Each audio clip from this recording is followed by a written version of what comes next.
Welcome back to The Shattered Pod, the podcast of our Daggerheart actual play miniseries, The Shattered God.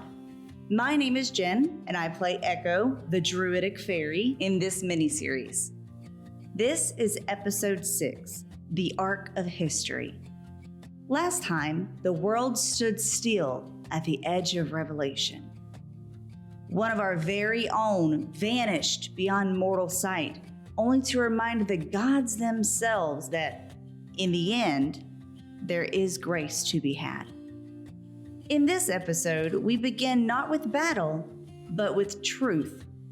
Ellumnd awakens in a place of light and living script, face to face with a god who remembers everything that the world has tried to forget. But if given the choice between stealing secrets or sharing truth, which would you choose? As one ascends, the rest of the party presses forward into a place of refuge. But the garden soon begins to reveal its rot. And in the end, we learn that sometimes it's not enough to simply learn from the past. And as a god lies fallen, a hammer waits, and the arc of history comes full circle.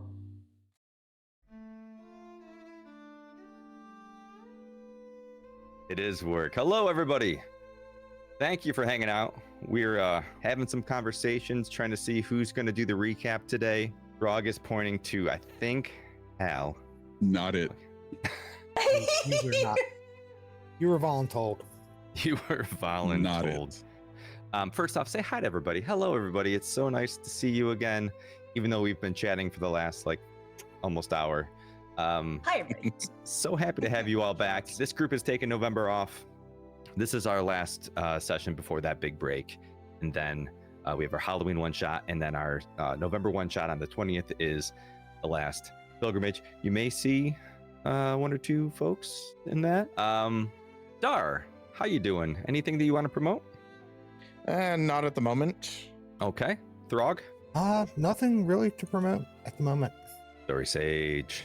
Oh, I'm sorry. Hi. Yeah, I'm on socials as Story Sage, which is STORI Sage. We do mental health streams, all the good stuff. So yes, thanks. Helm. Hey, everybody. We know Ghost has some one-shots, but over on Solid 10, which is where I'll be tomorrow, reprising my role as Hellarmony, the human bard. So check us out, 9 p.m. Eastern time. We also have some one-shots coming up. You can check us out at solid10dnd.com. Sign over if we have Daggerheart going on the 21st, and we have a Enclave, a sponsored stream from the Friends of Enclave, have created a story-driven or narrative-driven diceless RPG that we're going to run a one-shot where I am the conduit on the 1st of November. And so I just completed the story last night and got all the backgrounds ready to go. It should be super fun if you're into high-level role-play and acting. Outstanding. And Blue Phoenix. Jen, Blue Phoenix. Hi. Yeah, I'm on Twitch, and I have Blue Sky, and I'm doing a 13 Days of Halloween thing right now where I'm playing some spooky games, trying to play as many games as I can with friends as possible. Do not have next week's schedule out yet. Yeah, I am also over at Solid 10 with Hal, so check us out. Outstanding. All right, so last time we played, a lot of stuff happened, right? First off, Oleg, we found out, had been transferred to the Glade, and he had a conversation with Solaris, and Solaris had a couple of really important tidbits to describe. Some of that was like, something's up with Dar. The other thing was there's some elves in the garden, and he wants them out because he is one of the keepers of the garden. And what was the last thing? Oh, that the Glade is Oleg's realm now, that he can do with it what he wants. He got pushed back into the group right after their battle from 2 sessions ago. And at that point in time, Echo, Ellumnd, everyone went out into this walled garden that's behind the the palace of Aer'yndor. So while you were back there, a few things had happened. Echo saw a friend of theirs, a fairy named Trill, who they knew from the garden, frozen in stone, not yet harvested, but they were fell victim to the shattered attack. Some stuff happened. Echo used his mark, traveled to the Veil of Stillness, met Nazara, the goddess of death, and convinced her to continue to do her job. One of the things that we learned was that by Nazara not doing her job, that's what made it possible for the Shattered God to steal those souls from all those people. Instead of dying, they went to his realm, became his, and that's how he was gaining power. But Nazara said, no, I won't let that happen. I'm going to take care of it. So, in theory, the Shattered God should be getting weaker, or just not getting any stronger, or needing to find other ways to do that. Trill came back to us and said, hey, I let all of these elves into the garden like 2 weeks ago, and they've just been kind of stuck there. While all that happened, you realize that Ellumnd has disappeared. They just vanished. But time was of the essence. You moved into the glimmering portal, move into the garden, and here we are. That's where we ended. Did I miss anything? Because I am not looking at your notes, Sage. I think you did pretty good. Okay. I think that's pretty much it. Yeah, you're good. So we're gonna jump from that right into it. So much to get through today, but we still have time to run the intro. We'll be right back.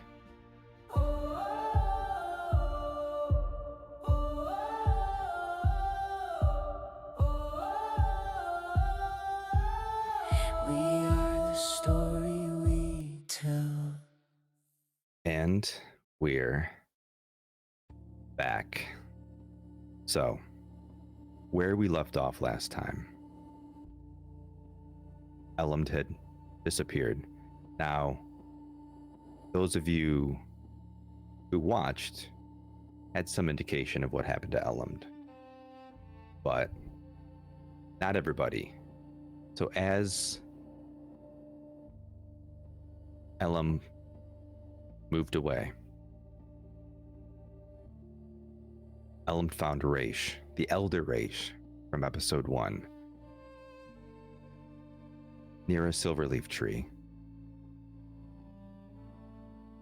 and had a brief conversation.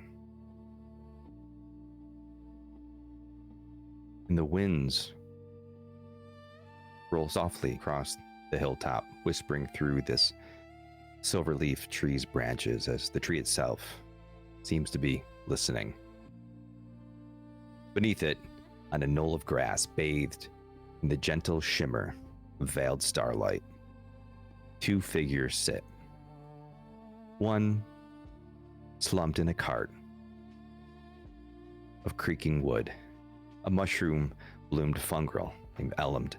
The other cloaked in the aged form of a scholar long dead, Raish Thalreese, the one of the first who fell to the shattered in Lunesra.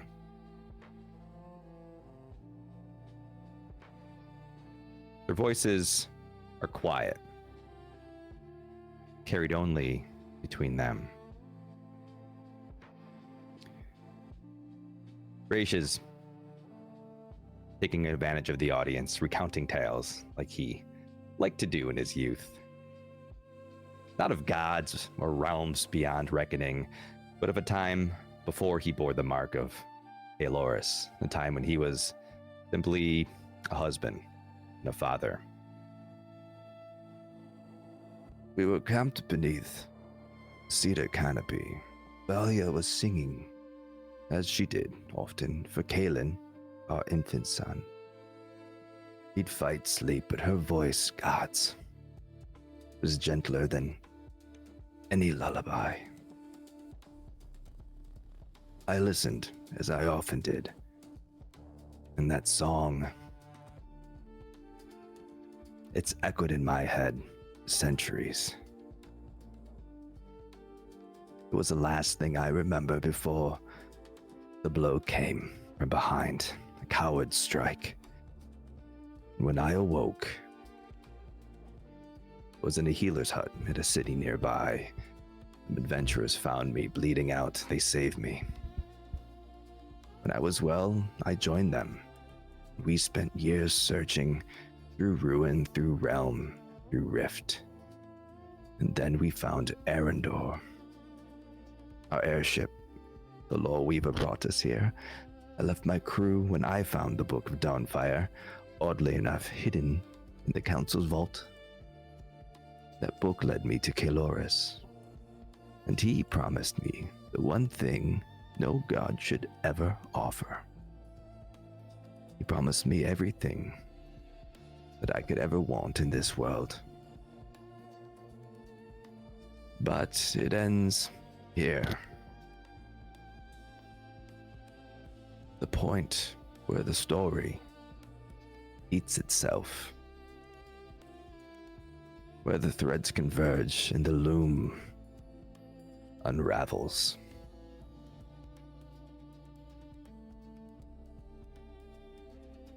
He sort of fiddles with the pages of the tome.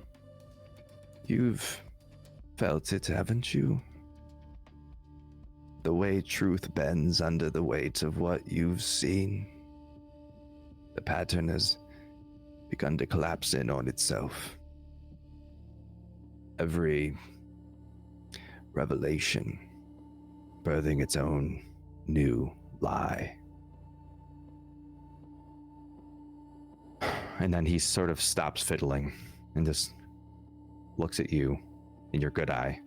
You're the one in the front of your face. It was always going to be you, Ellumnd. My successor. The one who decides what survives when the last page turns. A light starts to softly grow in that space, emanating from that silver leaf tree. I have carried the story as far as I can. Though we are granted a stay of time, yes, it is only temporary. And some destinies are inescapable. Now I must face my own. And he turns slightly, glancing towards the tree. He opens the book and begins to read. A portal of woven words in memory form, its rim flickering with golden script. And through that portal, on the other side, a familiar scene emerges. From behind, you see a blue-winged fairy, a fungrel in a cart, a cloaked scarecrow, looking towards a familiar council of 7 in a Lunesra that's not yet been shattered. Now you go. He is waiting. He sort of motions back the other way. The one who knows what I was and what I became, he will test you. How he tested me once. Remember this moment. When the cycle turns again, you might see yourself staring back. He gives a small, wistful smile. And if you must rewrite what has been written, write kindly, but write truly. With that, he steps through the portal, moves his glance to those you see beyond it, puts his hand on the fungrel's shoulder and says, "It's good to see you again, Ellumnd." With that, the portal closes. The last historian of Keloris vanishes.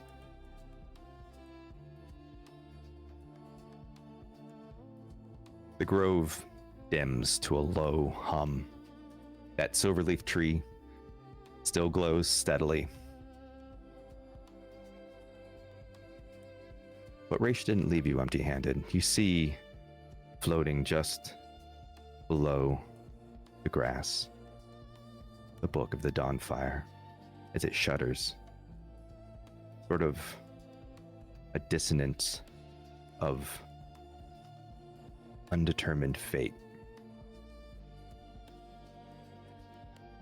As you turn, you see the younger Raish Thalreese, sharp-eyed, golden-skinned, faint smirk playing on his lips. His voice is the same, but his presence feels heavier, more anchored. You know, he begins, he and I weren't so different once. Both chasing answers that should have stayed questions. A mortal, something called a lore bard? Searching for his family, searching every library, every ruin, every name whispered in prayer, until I found him. See that he's intensely staring at Ellumnd. Do you know?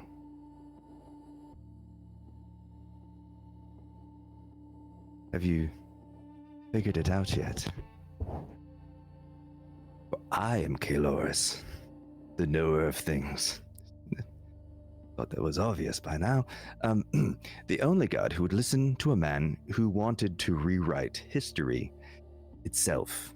For 1,000 years he served me, chronicling every moment, annotating every story the mortals told to make sense of their truths, but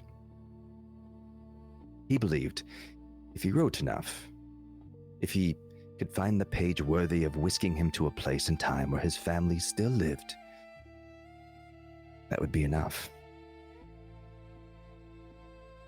He served me well. And when that chance finally came, when I was ready to release him from his service, the Shattered One raised Ixarath to be his general. Right there, in the council chambers.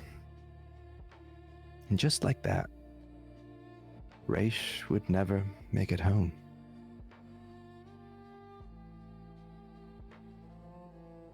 I am what remains of the god that he sought. The god that became indistinguishable from himself.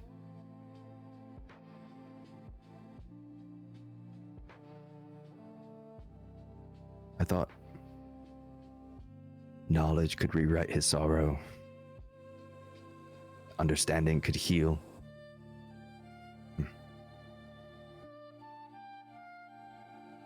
It's clear that the Shattered One wants to rewrite this world. He seeks to replace curiosity with certainty, to end all questions, all doubt, until there is one truth. Him. And it's working. We're losing a war that I'm not even certain we should be fighting still. Were you always this quiet? I don't remember you always being this quiet. I think it is you who speaks too much. Oh, that's right. You speak very slowly. Gosh. Well, here's the deal.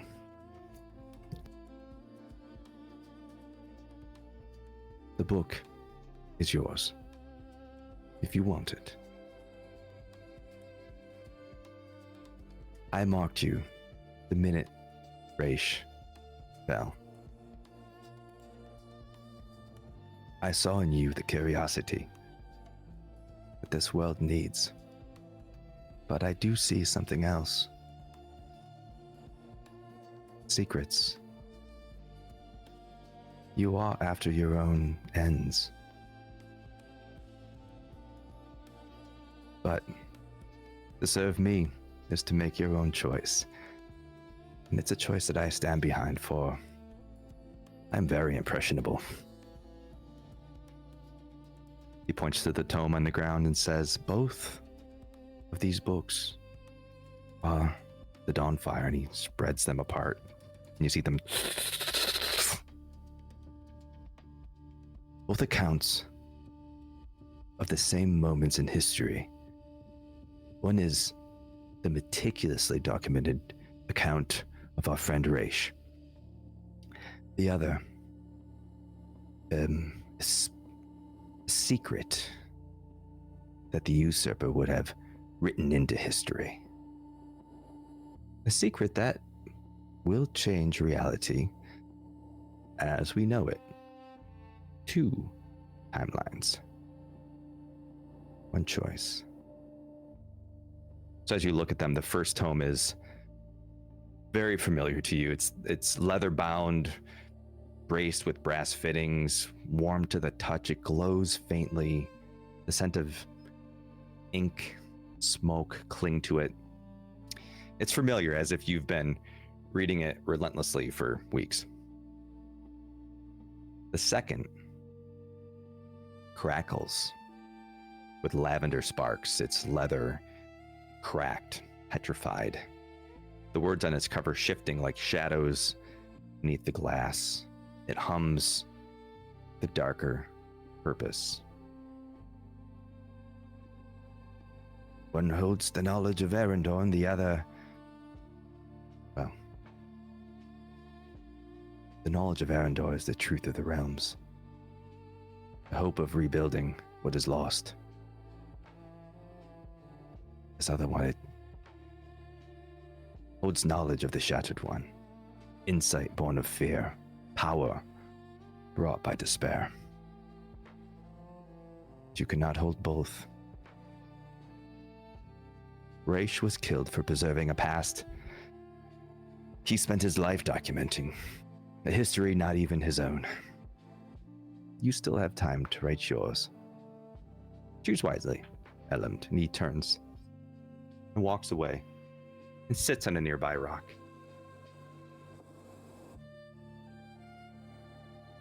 Oh no. So I have a question, which is from listening to Caloris speak.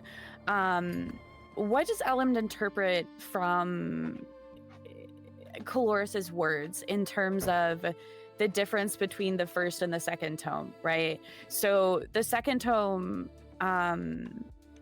serving a darker purpose. The first tome having been this meticulous account of Raish's, not creation, but documentation. And the second tome being the truth of the Shattered One. What is the implication of choosing one of these books over the other one? Well, he just said it, so you don't have to roll for anything like that. But you're very familiar with the one, and I think what it's just coming clear to Ellumnd is that this book is the scar, and you've had it this whole time. But both of these books are the same. They are both the Book of the Dawnfire. What Caloris said to you is that there is a secret that the usurper would like written into history. And choosing the lavender version, the shattered version of this book, is the first step in solidifying that secret into history. And this is ultimately your divine choice. Caloris will stand behind you should you choose one. You are potentially... No, he will stand behind your choice no matter what you do. So Ellumnd has one question. And without moving from their place in their wheelbarrow regarding the first and the second tomes, the original Dawnfire and the Shattered One, Ellumnd turns their face and their now singular primary eye toward Caloris and Raish's form and asks, "What becomes of my home in the Shattered One's future?" Well,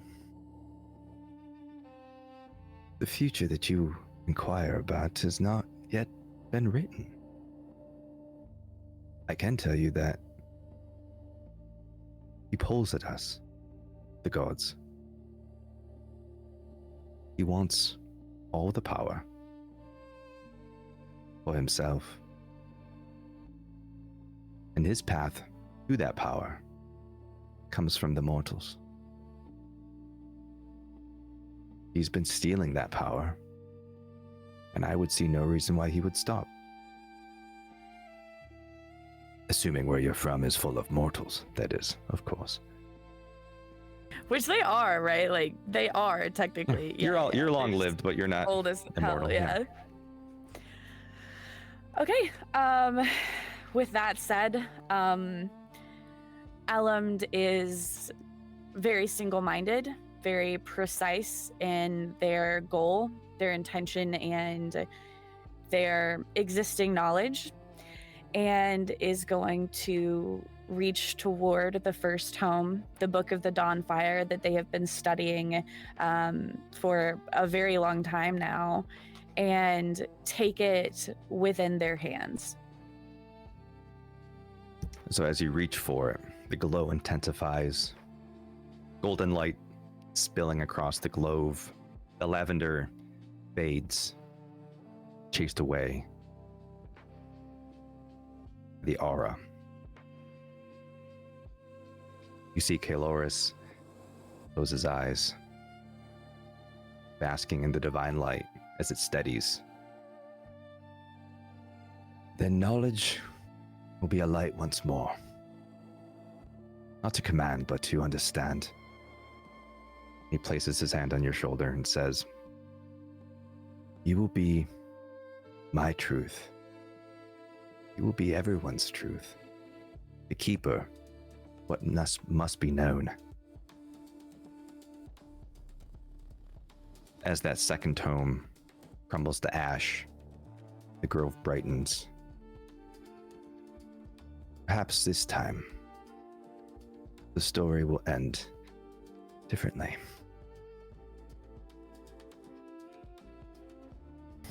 So he gets really close to your face, or what you consider a face, and says, "You will be my avatar of truths. Describe to me how both Ellumnd and Caloris are changed in this moment." Whew, I think that Ellumnd's eyes, which, to describe for those who don't know, Ellumnd is a fungal based upon a bleeding tooth mushroom, which is covered in red, very blood-like droplets. And all of these droplets across Ellumnd's body are their eyes. I would say that at this point, the first transformation is Ellumnd's existing singular eye, the one that Nixarath did not take, turns into the very golden type of lighter color of Caloris's knowledge, divine knowledge. And this for Ellumnd is incredibly significant, because from the first episode, Ellumnd, being a mushroom who grows in dark places, is not particularly fond of the light. Ellumnd's second eye regrows in their face, and then very slowly, almost as if a cascade of a waterfall, these red, blood-like eyes across Ellumnd's body each transform into the same glowing light of divine knowledge that represents Kaloris, but most of all for Ellumnd represents truth and everything that knowledge represents. As this happens, this form of Kaloris, embodying, of course, the younger Raish Thalris,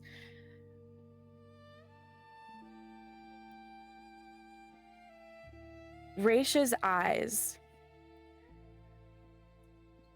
also have a sort of that same almost glowing light, although in this immortal type form are indeed glowing. But ringed around and kind of within those eyes are also the same red color that once decorated Ellum's body. Instead of Raish's hair also becomes the color of this blood. And the light that emanates from this form of Kaloris, this Raish that Ellumnd sees standing before them, is also now glowing with a second light, a sort of red. And Raish also emanates with this light not a feeling of truth, not just a feeling of truth and clarity, but also a feeling of history, lore, the importance of the past and the future just as much so. And that's what I'd say. Very nice. So as this wave washes over you both and these changes are made, Kaloris says, "Do you want to know a secret?" Yes. Do you want me to tell it to you or message it to you? I would say message it to me. Also in your messages is your new divine mark card. Okay, thanks. So discard your old one. Got you got a new one. Ooh, okay. Give me a second. I'm gonna send this to you. We're gonna take the spotlight. We're gonna throw it back to the party coming into the garden. Mm-hmm. Yelling y'all secrets? Just kidding.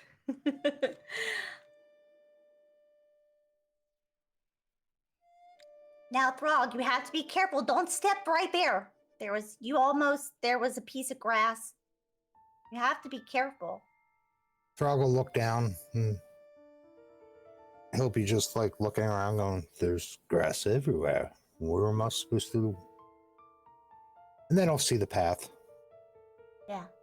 Also, you could just say, hey, could you move just a little bit so I could walk through? And then they'll move for you. Is this... I don't know that this is gonna be okay, Trill says. As you move... I mean, it's gonna be better than people not being watched for 2 weeks.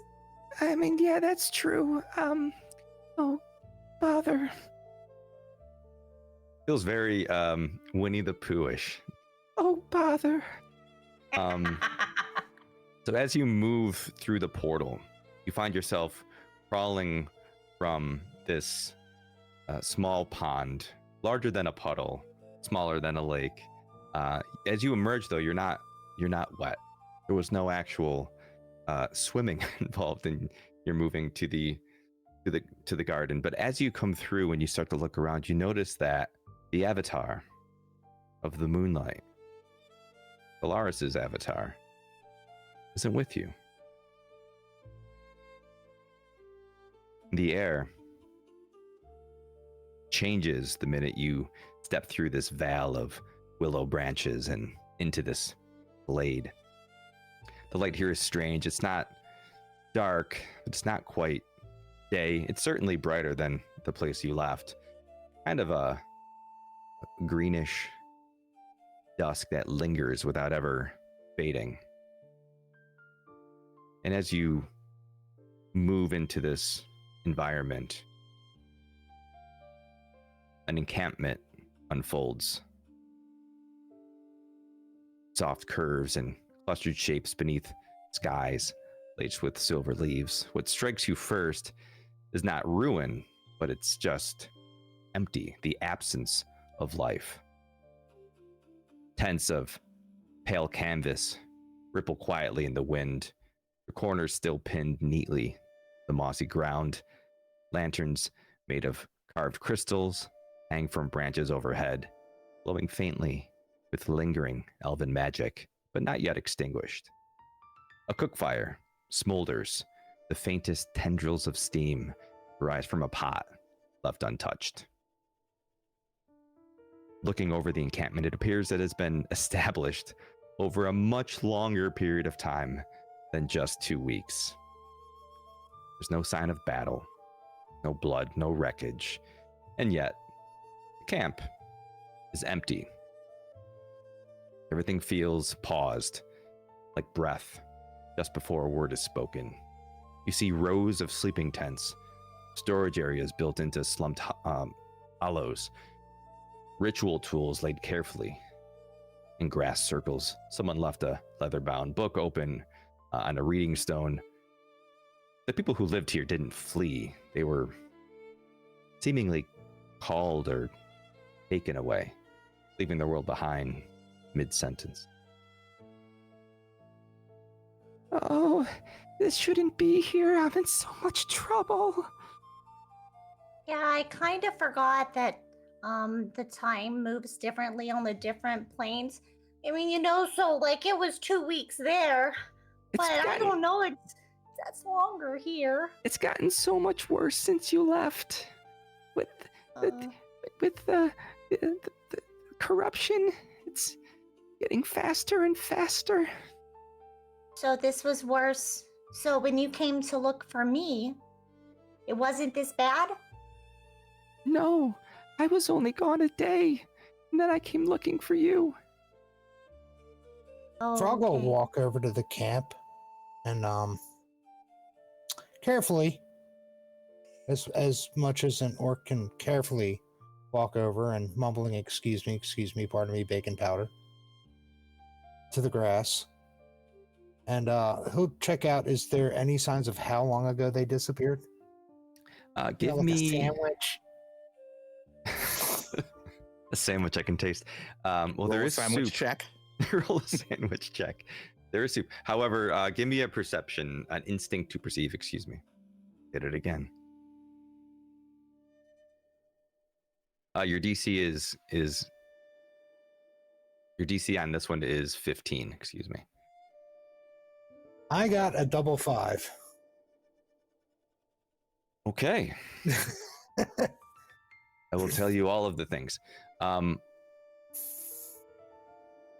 So you're looking specifically for how long they've been there, right? Well, no, how long they haven't been there. Oh, how long they haven't been there. Okay. So How long ago they disappeared. So looking specifically to keep it food-based, going to the soup in the chat. It's the pot is still warm. The fire has been snuffed out, but the pot is still warm. You assume it maybe has only been a couple of hours since they disappeared, were taken prisoner, moved away, left in a panic. You notice looking around that the ground there's no signs of a struggle, right? It doesn't seem like they were torn out of this place, like there wasn't a battle. It seems like they just either disappeared or up and left calmly. Now you do notice a few things with your crit. By the way, take a hope, clear stress if you have any. You notice this within the grove. There's a 5 smooth stones arranged in a perfect circle near the center of the camp. You can see there's like shallow runes written on each, and then in the center a basin of ash and fire glass. You can see there's little places around it that appears that people would sit, like it's a communal space. Aside from the rows of sleeping tents that we already mentioned, you see this pavilion, a semi-permanent canvas structure reinforced with woven willow beams. It looks as though it's maybe an area for the leadership to commune, a council space. The roof is patterned to mirror the stars and the moon phases of their home back in Aer'yndor. There's still enchanted lights that flicker under the canopy. You also see nestled beneath some roots of a big tree, this hollow that once served as a structure for brewers and healers. You see a pot that's unlit, but it's in there as well. There's herbs hanging and drying. The air is fragrant with lavender and crushed juniper. And finally, another section of the camp towards the edge, you see there's lots of carts, big storage crates, tool racks that were kept under the trellis of flowering vines. This is the most disturbed area, as if someone had rushed to gather things or collect things before being interrupted. It appears to be a makeshift armory.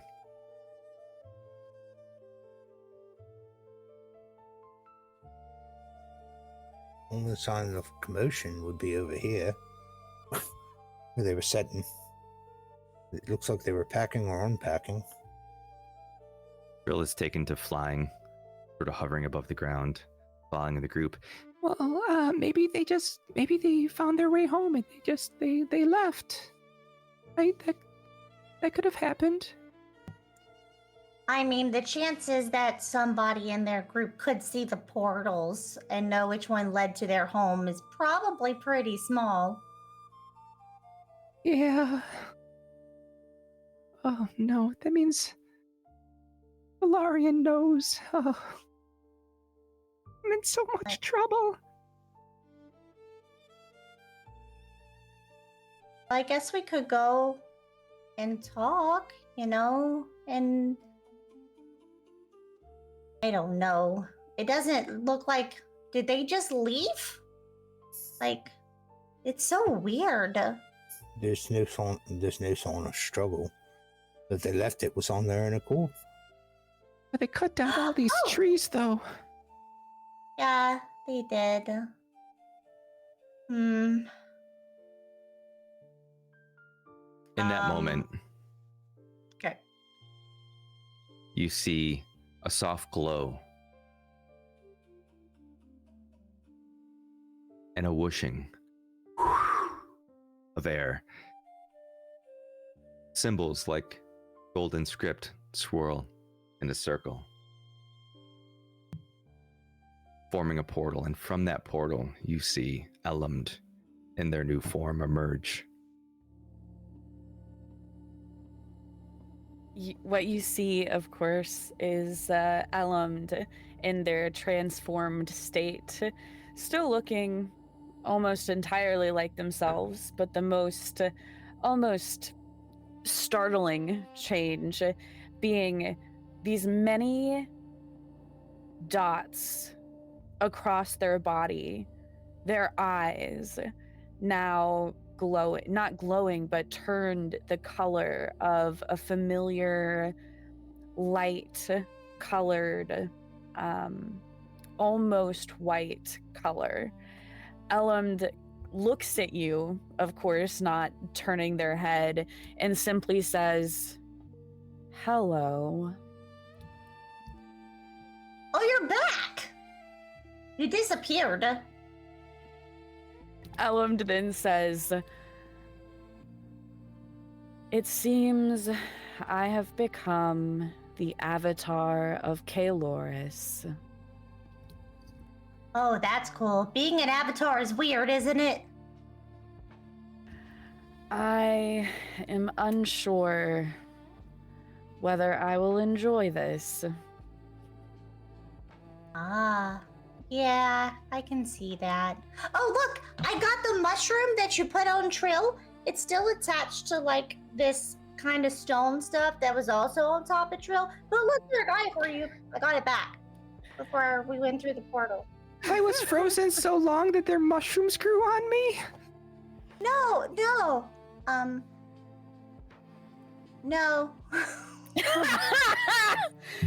was gonna say. Ellumnd put it on you as a present, but then we got you back. Oh, thank you, Ellumnd. That was so nice. Sorry.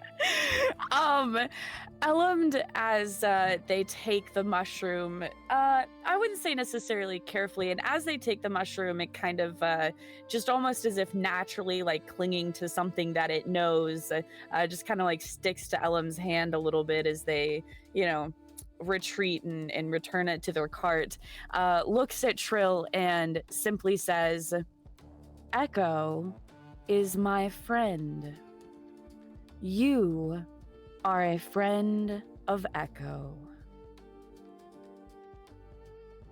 I am. I've known Echo for so long. I was so worried. We could be friends.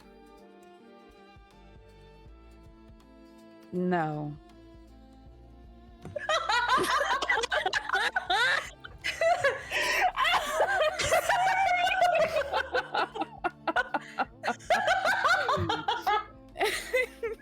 I understand. Echo turns to Trill, and he's like, I've known Ellumnd for a long time, and they just admitted that we were friends. It's kind of a new thing. So They hate me because I let the elves in here.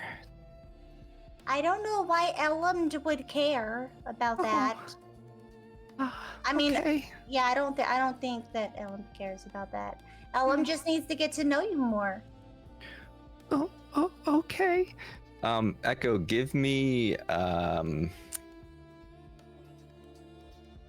instinct roll for sense.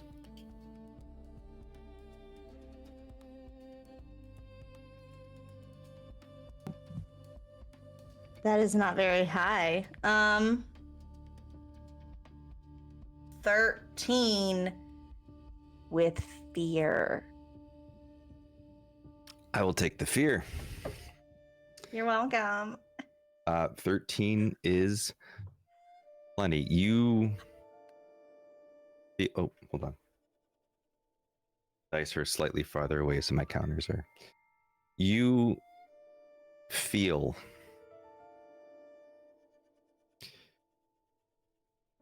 a calling. This sense, like when you leave your house and you're like, did I leave the stove on? Like there's something that you're supposed to do that you're not doing. And you feel it sort of building, like something is happening. It feels very similar to how your mark was pulling you before you met with Nazara. It's this unanswered question or this missed responsibility. There's a scar in this realm for someone, right?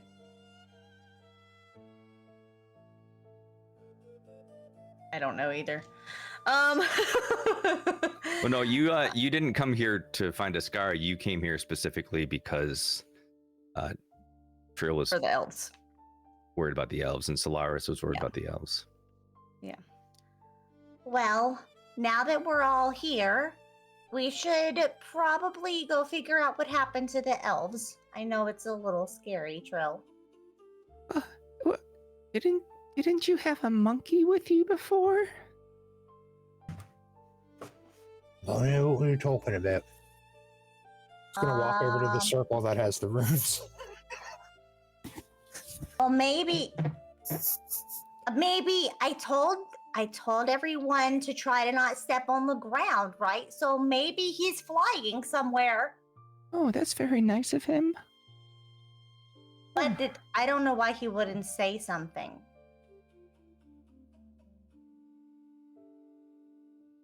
So Throgs, as you move back to that stone circled area,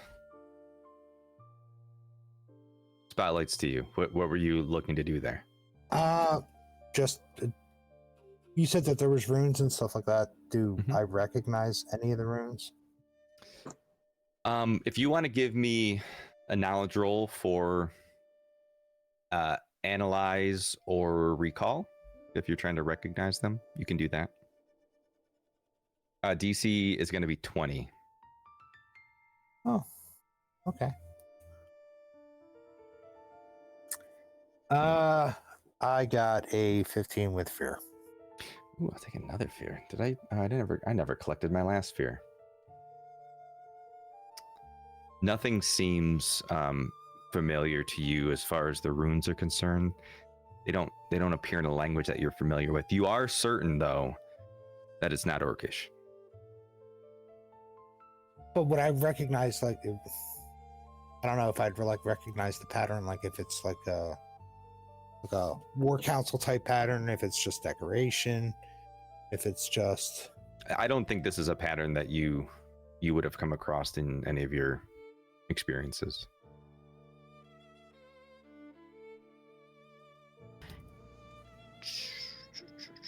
Does Ellumnd relate this to the message that you sent me, like knowledge-wise? No. Okay, good to know.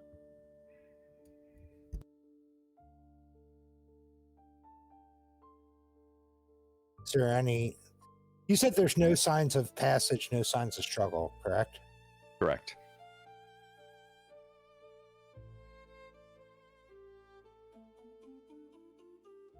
Hal, what's Helm doing since coming through the portal? He is looking at the grass, wondering what he's going to do when the time comes. And then I think when Trill says, "Didn't you have a monkey with you?" I think Hal would say, "You know, friend, from one cat to another, it is a simia, or some people say samaya, or samia, or samaya." Oh, I didn't mean to offend. I'm sorry. It is okay, but if I have to take care of business, I'm not to do it on the grass.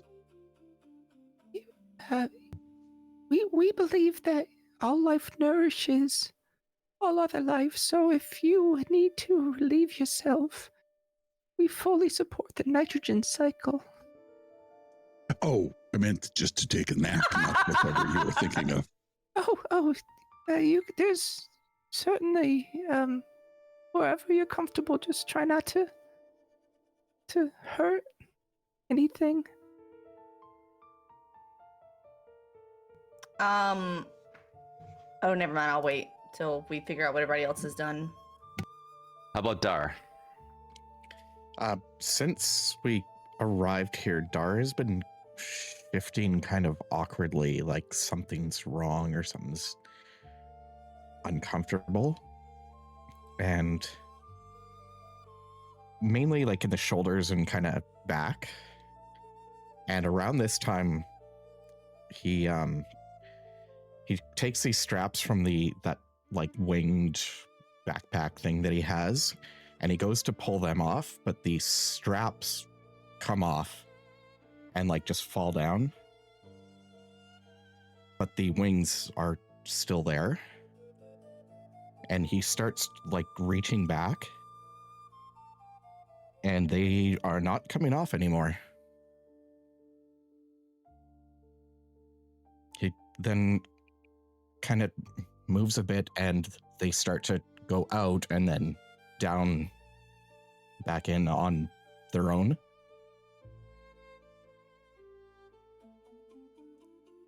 Does anybody see this? He's kind of to the side, or not. He's not pointing it out to anything, or to anyone or anything, but yeah, anybody who's looking around could see it. Yeah, Echo's just kind of looking around. For the monk. Maybe.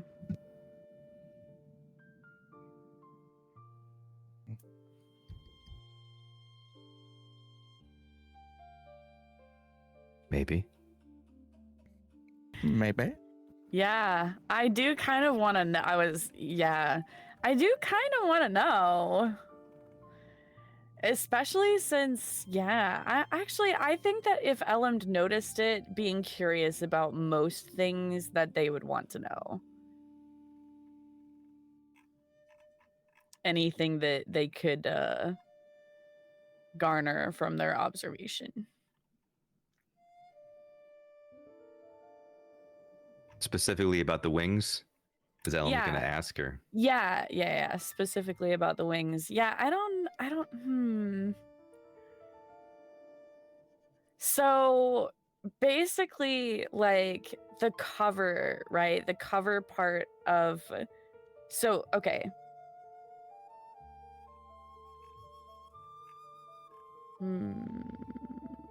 I think I understand. No, never mind. Sorry, that was distracting. Well, Thrug's walking around. If he sees Dar struggling to like see if he can remove the wings, he'll walk over. I'm like, you need help? These won't come off anymore. Thrug will look at him. The wooden kind of base of the backpack, it seems to, like, you kind of fused into his back. The wooden part of his, like, his back and the wood part that the wings are mounted on, it's now part of him. It looks like they are permanent now. These are the ones you got down in the library, correct? Yes. You are now, like Oleg, you're a winged creature.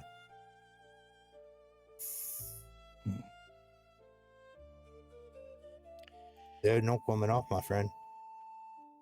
Not without a great deal of pain to you. Dar is going to make a spell casting roll to use the spell Flight. Okay. And see.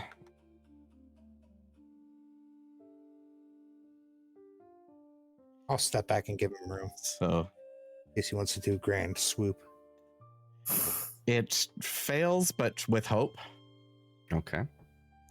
So he'll start to flap them, but just nothing, like he can't get off the ground or anything. Nothing really happens, but he's controlling them. So as you flap, you're trying to coordinate these new appendages on your back. Like start Flying to lift is for a second and then come back down. And even birds can't fly on their first day with the wings. Right? Neither can fairies. You know, not day one. You'll be surprised to know that I was a late flyer. Trog will hear all this talk about flight and stuff like that, and I'm like, yep, I got nothing, don't fly. He'll go back to like looking for signs of passage. Any clue of what happened? Can I? Is there a nearby tree that is still alive? Yeah, sure. They cleared some stuff to build, but there's plenty of trees that are still around. Cool. I'm going to fly over to a tree and kind of hover in front of it, and he is going to use nature's tongue to speak with the plants around me.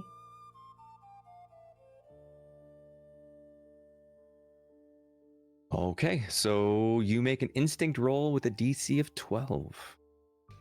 Even though I used to not have to do this to talk to the plants, but we're too close to the portal and magic stuff is weird.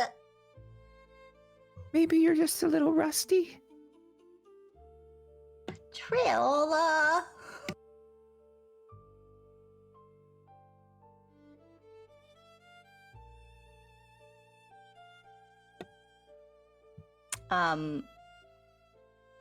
Tell me.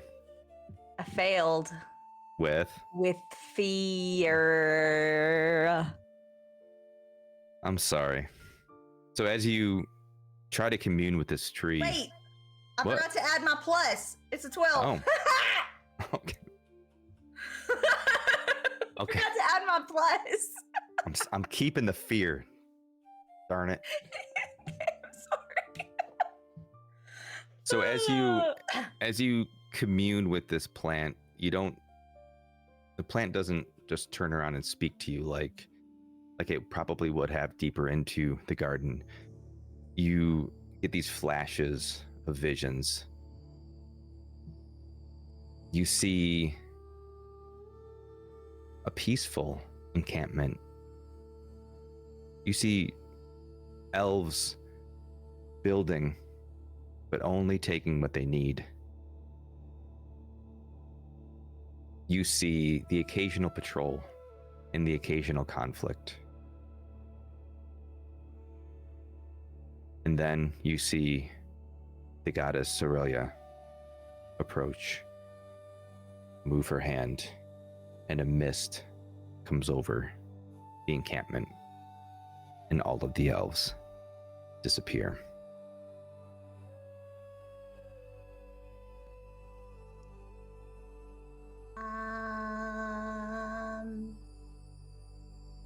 They went into the mist. And Echo will look to Trill with a knowing look. Oh no. They're probably gonna be at the stone circle Probably. if they didn't have a trial already. I couldn't tell how long ago it happened.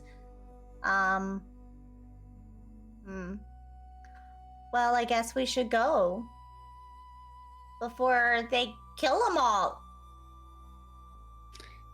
Is there anything else you'd like to do in this camp before you leave? I highly suggest that we rest. I don't think they'd mind if we had some soup.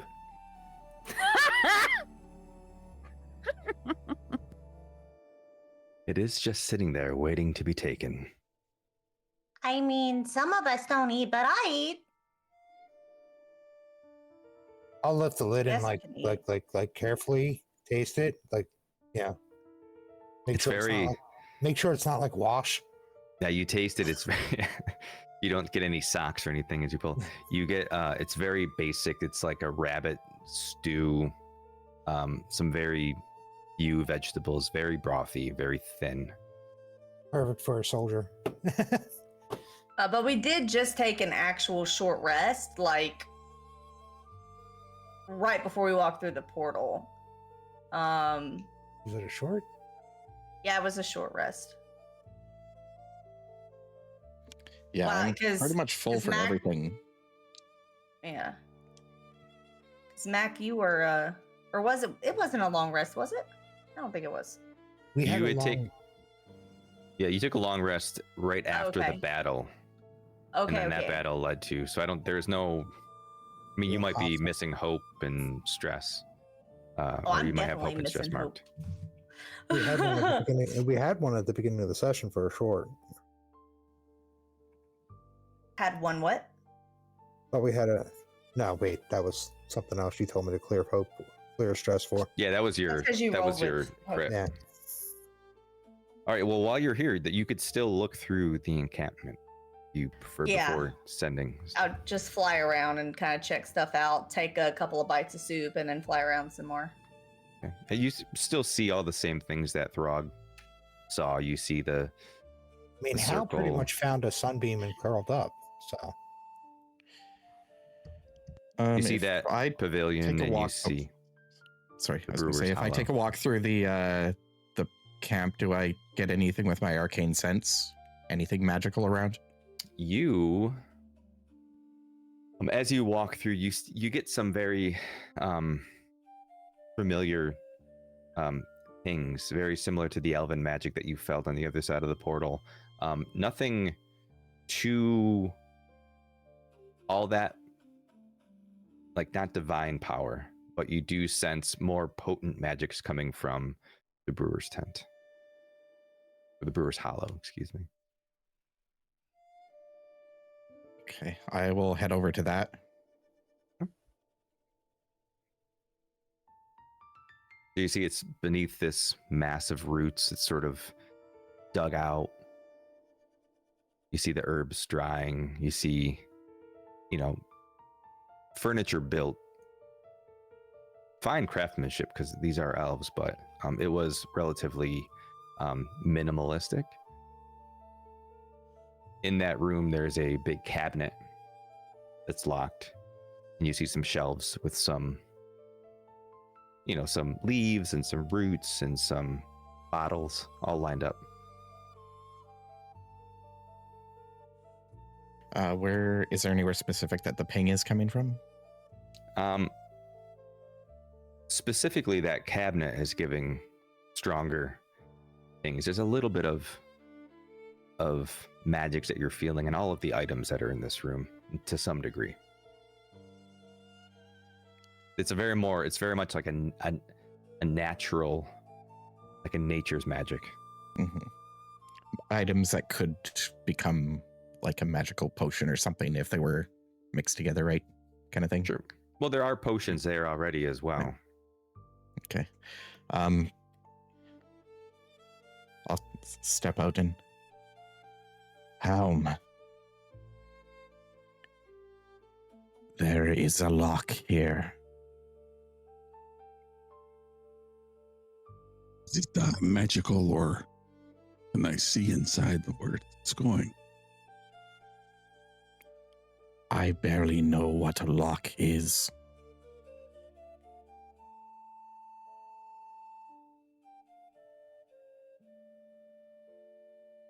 Well, depending on what you need to do, sometimes people use locks to keep people out. Other times they use locks to keep yourself in while keeping other people out. Or you could be out and have a lock to keep people out from going in. There's another cabinet with a lock. You were fiddling with the last one. I thought you would want to look. If I recall correctly, Throg just beat the crap out of it last time, but I will take a look. Throg, there is a lock. Okay, I'll go over. Are you going to try to open it this time, or should I just skip all the waiting? I mean, if there is bowls of soup inside the cabinet, we don't want to spill it, so let me try to open it first. Why would they keep bowls of soup in the cabinet? I mean, that's where I usually keep my bowls at my house. Well, yeah, the bowls, but not the bowls of soup. I mean, you can't have a bowl of soup without the bowl. Right, but if you have a bowl of soup, you get the bowl out of the cabinet and take it over to the pot where the soup is. Unless it's magical soup. A magical bowl of soup. Are you going to try to open this? Yeah, hey, let me try. Maybe he keeps bowls of instant ramen in his cabinets. I don't know. But not in the bowl already. Oh, the instant ones where you just pour the water in. Yeah, okay. Yeah, those. You're going to do a finesse roll? Yeah, I would like, is it a magical trap? It isn't. Or, excuse me, a magical lock? It is, from what you can tell, in your vast experience dealing with locks, it appears just to be a normal lock. It's a very complicated lock, though. Elven craftsmanship. These are very difficult to pick. Your DC is 25. All right. It says I have advantage on actions to pick non-magical locks. Where the bowl of soup resides. as opposed to the bowl of noodles, as opposed to the cup. I forgot So- that we were dealing with elves, so it would be the bougie bowls of soup, Roman. Right, that's what I mean. Which All right. actually are better.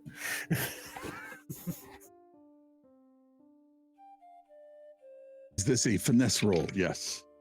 This is a finesse roll. DC 25. You have advantage. That's all your stuff. All right, let me see. That is a 12 plus 9 plus 4 plus. Just threw it on the ground. This damn soup. Can I like Plus offer 4. him a... never mind. I think I got it. 12, 9, and 4. 21, Yeah.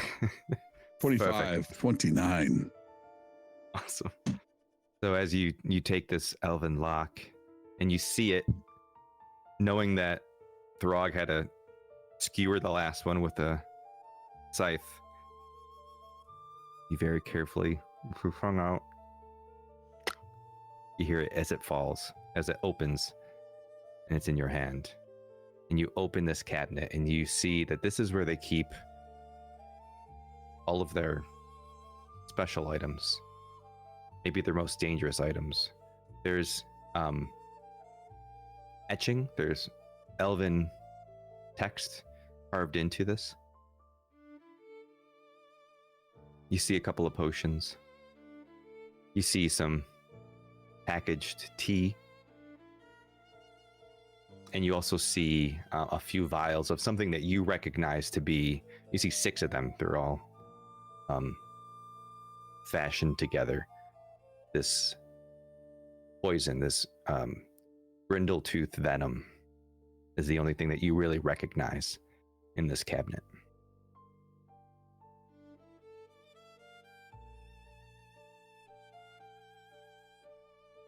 What was this what you were after? Dar, does this still glow? These things here. I mean, besides the poison. I mean, the vials. I mean, the healing potion. Which items do I see glowing? They all have a little bit of a glow to them.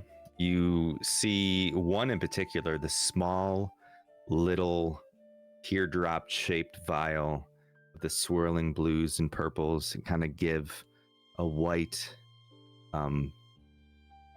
eminence from it, this glow that's noticeable without even, like, to everybody. Everyone sees this glow, but you get the biggest ping off of that.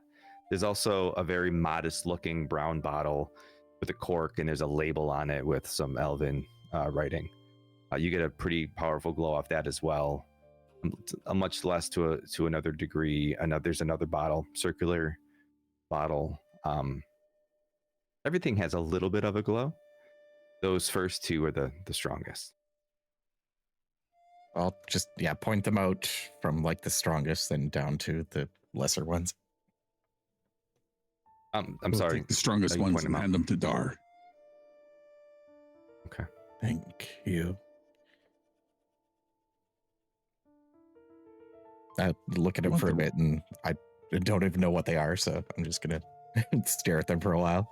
Now you can do an analyze, a knowledge roll if you want to try to identify them.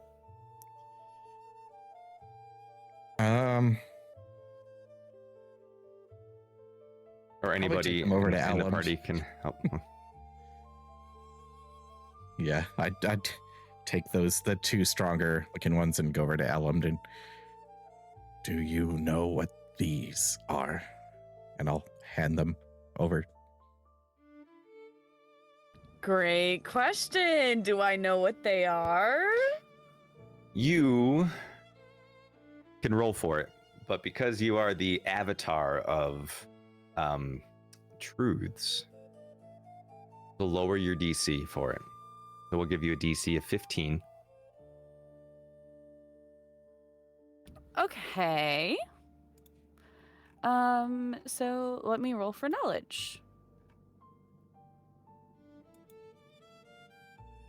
I rolled a 10 with hope.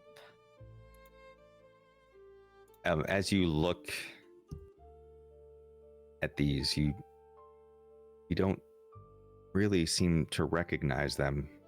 you haven't spent much time with the elves to really know their magics that well.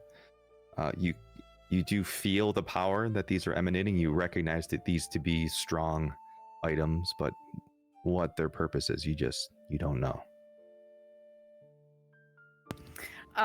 Ellumnd regards the items that Dar gave them, kind of holds them in their hands, looks back up, offers them back, and says, I do not know. Thank you. Take them back. There are the items that are on the shelves in that brew hut. Some of them are easily recognizable. You see some health potions, some stamina potions. There's a small vial that you don't recognize just off the bat. Again, a lot of these leaves. There's like 4 groups of these leaves, and a few, like 3 roots that are just sitting there as well, outside of the chest or the cabinet. Excuse me. So you recognize that there's of those health potions. There's 4 of them. They appear to be sized pretty significantly. Call them major. And you see similarly sized stamina potions are 3.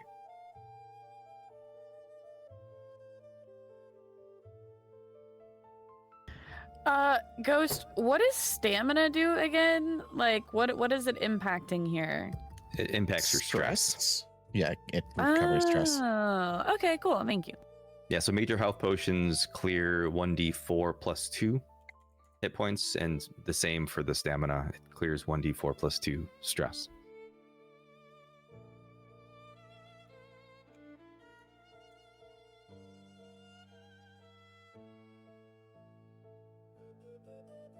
Y'all know what this means with him giving us all of these beautiful potions, right? I will grab one of the stress potions or stamina potions if nobody minds. Echo will let everybody get the potions. He's not going to take any. One apiece. So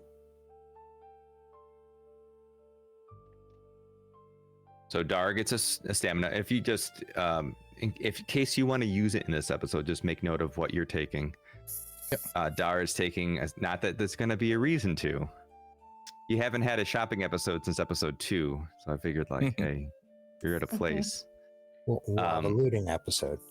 Well, you'll just be stealing all the stuff of the elves that you're trying to help.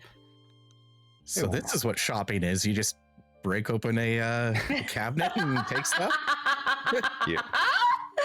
If they didn't want you to do it, they should have put stronger locks on it. We call it orc shopping. Twice. It's orc shopping. It's not our fault that the world is destroyed, okay? Like True story. So we'll say, so if Echo's not going to take any, then Throg, Dar, Helm, and Ellumnd will each get a major health potion. Dar has 1 stamina potion. Who wants one of the others? There's 2 more that can be claimed. I would like to take a stamina potion. All my stuff uses stress to activate. Perfect. There's 1 left. I'll take. Okay. I was muted. Go ahead. I'll take it. All right. Throg gets it. There's another vial that's unidentified that's sitting there as well. It appears to be like a dark gray or black, and it doesn't appear to be fluid as much as bottled smoke. Echo wants to look at it. Echo looks. I don't know at if the bottled Echo's going to smoke. take it, but Echo's going to look at it because Okay. it looks cool. Is it like the gray It- smoke or is it the purple smoke that we've been collecting this whole time? It's not purple. It's like a dark black, sort of dark gray black smoke. Echo's gonna like kind of bend his wings in some and kind of look at his skin where the veins are and the black is and kind of see if it matches the color some. It's close, I guess, as far as the color black goes. Echo is a character.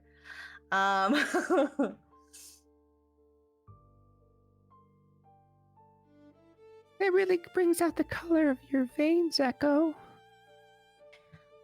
Oh, thanks. They're new, you know. Well, that you didn't I have got them the them last time I saw saving you. you. Oh, I'm sorry. I'm so bad. Oh no, this I'm is because I'm an avatar of a Oh. goddess now. So Oh, which goddess? Oh goodness, how do you pronounce her name again? Nazara. Nazara. Who's Miss that? Zara. Well, you know, she's on another. She's not really. We didn't really learn much about Nazari here. But you know, she's the goddess of death. But she's kind of changed. She's rebranding. Okay, she's rebranding. She's becoming like the goddess of mercy. It just happens to be like at people's deaths. You know, she's gonna be nice. Oh. Are you dead? I am technically less alive. Kind of. Oh. But I don't think alive I'm to dead. me. Oh. Oh, bother. So I'm while they're probably fine. discussing, while they're discussing the level of life that Echo has, there's still some leaves and some roots, and some tea and another potion. Tea and potion in the cabinet, leaves and roots, and a small vial on the shelf. Do I know what all those plants do? Give me a knowledge check, and we'll say DC of 15 for you as well. What level of stamina Can I potions were use those? Major. Can I use nature's friend? Yeah. Cool.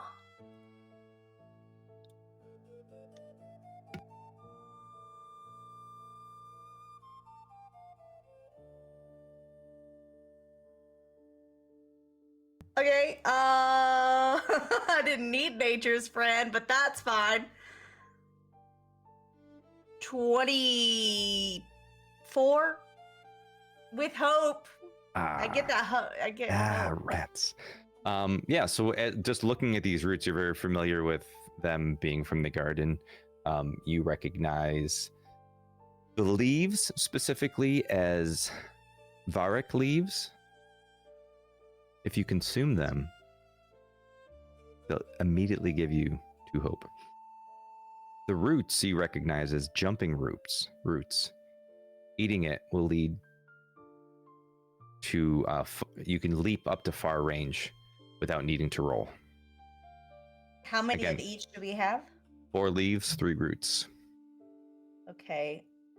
I'm going to give the 3 roots to people who do not have wings. Okay.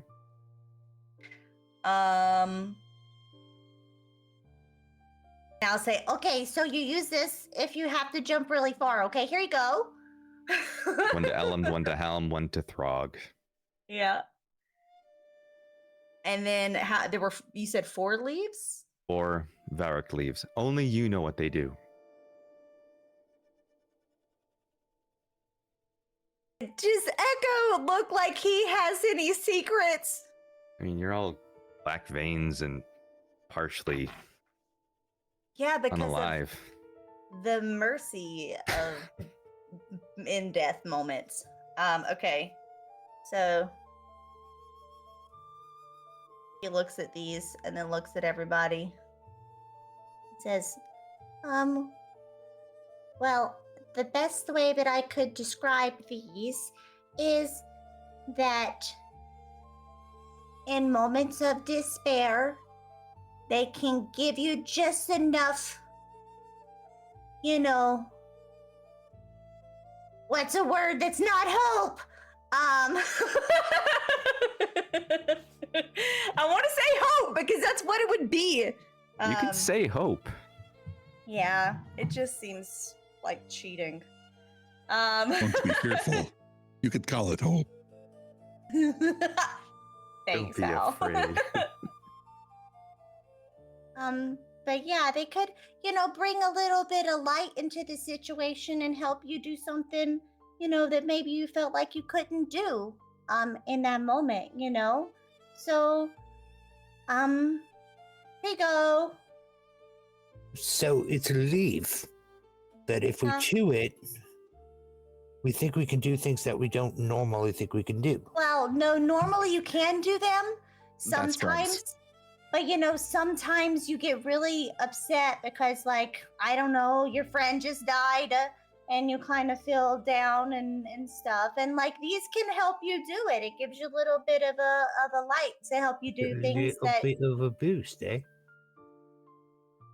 Yeah. Okay. Something else you notice from your role, because these are your homelands. The packet of tea that's in the cabinet, you referred to in the garden as death tea.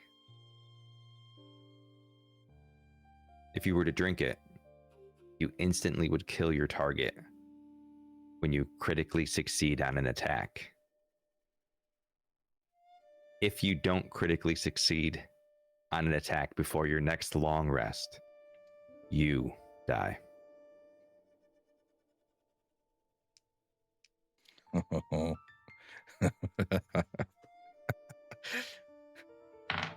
Echo has that in his hand before he holds the leaves out. Like maybe he holds the leaves out on one hand, and is holding the other one in his hand. Which was which? So people can grab leaves before he tells them about the other thing. Maybe we could save one of these for our friend that's not here right now. Oleg. Yeah. I don't think he'd appreciate one of that. Whenever he comes back. I think he needs a little pick me up every once in a while. Who's Oleg? He's the guy that you called a monkey earlier, and Hal was telling you, the proper species name for Oleg in the other realm. It's you didn't know. You don't know all the other species in all the realms. It's okay. Your green friend with the tusks they seemed like that there wasn't another person. I think he might have just been messing with you. I don't know. He does that from time to time. He likes to describe how disgusting food is sometimes too, and it's really gross. So if he does that, just fly away.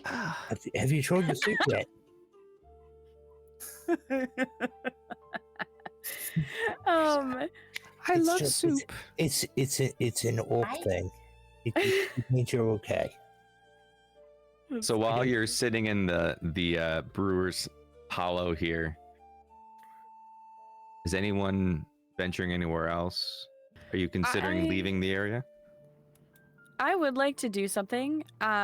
So in regards to the little secret that Caloris told me, I would like to attempt to use my fungal network. And this allows me, I used it, I think maybe in session 1 or 2, where I make an instinct roll of a 12, hopefully, to use a mycelial ray, to speak with others of my ancestry and communicate across any distance. Does it communicate outside of realms, though? Don't know. What do we got? It just says, on a success, you can communicate across any distance. I mean, I would say that's arguable. Any distance. Okay. I argue it. All right. Well, I will not take an opportunity for you to give me fear away. So you can roll that instinct roll with a DC of 12. Or you talk to the local mushrooms and they're all like, who the hell are you? New shroom, who dis? Please.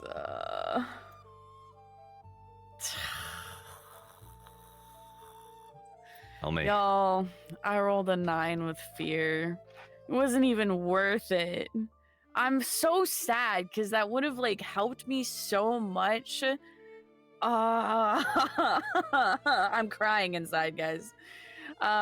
So you reach out to the mycelial network, the mycellular device that you have.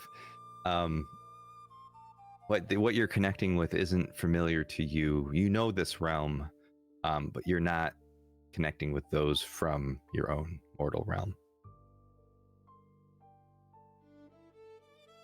Understood. I do have something to if we do end up, getting like in a circling around or eating soup or whatever, when we get to that point, I do have something that I would like to share with the party. It sounds like you're eating soup already. Are we eating soup? Well, Ellumnd is not, but It's a Echo's, rabbit flying, stew. getting some soup, and I don't know that there's any mushrooms in it. I have a question of clarification. Okay. The Varic leaves, I was looking them up just so I could make sure I typed in the correct thing for Oleg and just kind of put it in chat. It says that you can eat these paired leaves to immediately gain 2 hope. So are there 4 sets of paired leaves, or are there 4 leaves, so therefore 2? I just took it as like a paired set is a unit of item, so there's 4. Perfect. Just wanted to clarify. No, thank you. Which, just so you guys know, I did chew my leaves because I need hope right now, and I have a lot of things that use hope, so I did use mine just so, yeah. Okay, so there are 2 more. Y'all 2 took them, right? I was holding them out. Did y'all take them? I'm fine. Somebody else can No, I have them. seem to be okay. But I mean, you said it would help you in a pinch when you felt one of your friends were dead. And if I recall a little while ago, you had that look on your face when you thought Ellum was gone. Maybe you should hold on to 1 or 2. Well, then okay. Also, there's this, guys. Is that made of milk? This is very dangerous. These are just tea leaves. These aren't the actual tea themselves. So it's like a packet of. Yeah, and you have to make them into a small silk pouch with the tea leaves in it. Yeah. Would Ellumnd recognize these? Which maybe is a question for Echo, right? Because it's from Echo's Would Ellumnd, over their time that they were together, have asked about their Echo's world and plants and stuff that grew there and things? I wouldn't say necessarily about Ellumnd about Echo's world. Ellumnd would ask about their particular magic in general, and would ask about the fauna in particular, just because of where Ellumnd's the structure of Ellumnd's home. Okay, then probably wouldn't have brought it up prior. Then got it. But I mean, Echo is telling you all that what they are, anyways, right? Right. Yeah. Right. So as Echo kind of explains what they are, Ellumnd looks directly at Echo and stares very hard and says, "You should not have that." I know. I kind of feel like nobody should have this. I've never really been a fan of it, but I figured. I mean, I could see where death tea would come in handy in a toilet spot. I mean, if it came down to, getting you lot out of a spot. I'm just saying. I didn't know it was death tea. I'm sorry. I just thought it was regular tea. I don't want it. Yeah. Although I don't know how in that situation you'd be able to brew a cup of tea. I mean, I think you should brew it ahead of time, right? How long does the tea stay good? Do I know? I'm assuming I would know this. I say that once you've brewed it, it lasts for in its liquid form. Yeah, it lasts indefinitely. It just gets colder. Okay. Yeah. Well, I mean, if you're okay with like atmosphere temperature tea and not like hot tea, you know, after you brew it, it's. I mean, it as long as you stays put the good for sugar, forever. as long as you put the sugar in first when the tea is still hot, and you don't try to put it in after when it gets cold, then it's just a sludge at the bottom. Why would you drink the death tea? If it came down to everybody, if it came down to it, and it was the only way I could get the lot of you out of there, where's Oleg? He'd understand. I think Dar would understand as well. So, Trill, you know how everyone turned into stone? Yeah, So, like, all of them are dead? you're dead, but Well, some of I'm them not are. dead. I saved you before they took you out of your stone. Why don't you just but save everyone then? I don't have enough life force to do that. Oh, But, so I want you to imagine, okay, that you're fighting against the being that did that and that is going to continue to take everybody's lives. And if you take this and you happen to like hit him real good, he dies. but we don't kill though. We respect life in the garden. It's like rule I number know. 1. It's really difficult to think about things lately, you know, because I mean, this guy's really bad and he's killed so many people. And if someone had stopped him beforehand, none of those people would have died. Zara? Dar will walk up and put his hand out.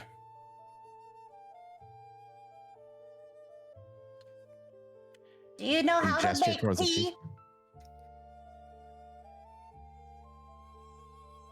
tea. Is it anything like soup? Not really. Kind of. How, do you want me to make the tea and then hand you the tea? Sure. Just for clarity, are you all sitting around the stone rings enjoying the ring of stone, enjoying soup, trading death tea and recipes for? Yeah, I guess. Pretty much, because I don't think that brewer's hut in the bottom of a tree would have been big enough for the 5 of us.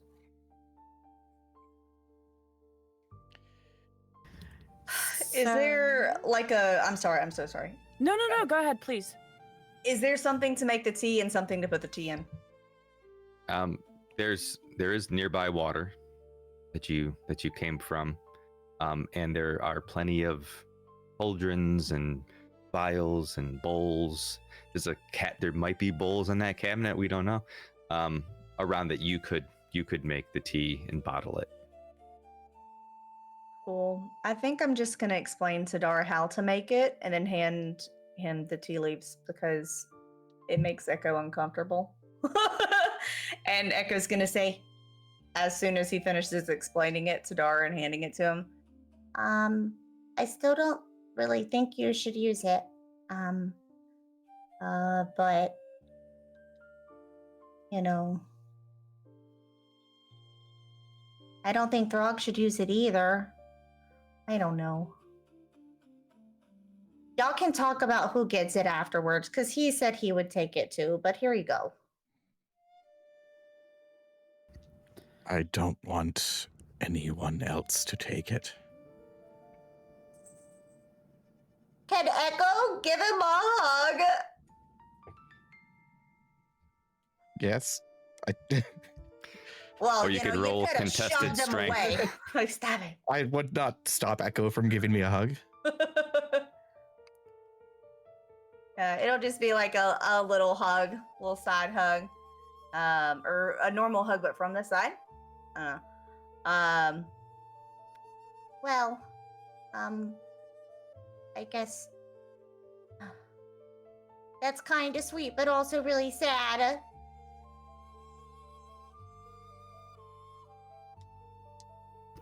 If it's okay, as we're sitting around munching on our soup, Ellumnd is gonna just be, sitting there watching everything with their very many eyes, and says, in a bit of quiet when it comes, I must share Kaloris's knowledge.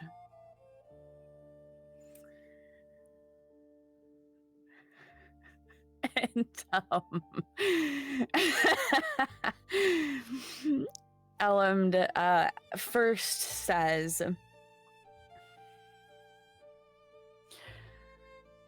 Solaris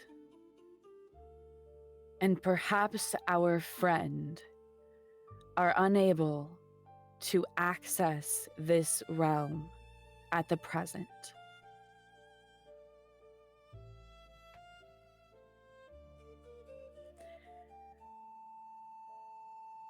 I have other knowledge,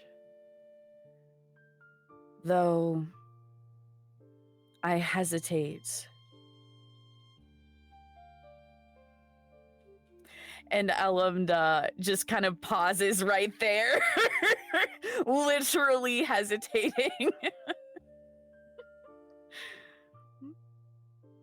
As this happens, Echo, you once again feel that calling, pulling you. This sense that you've forgotten something important.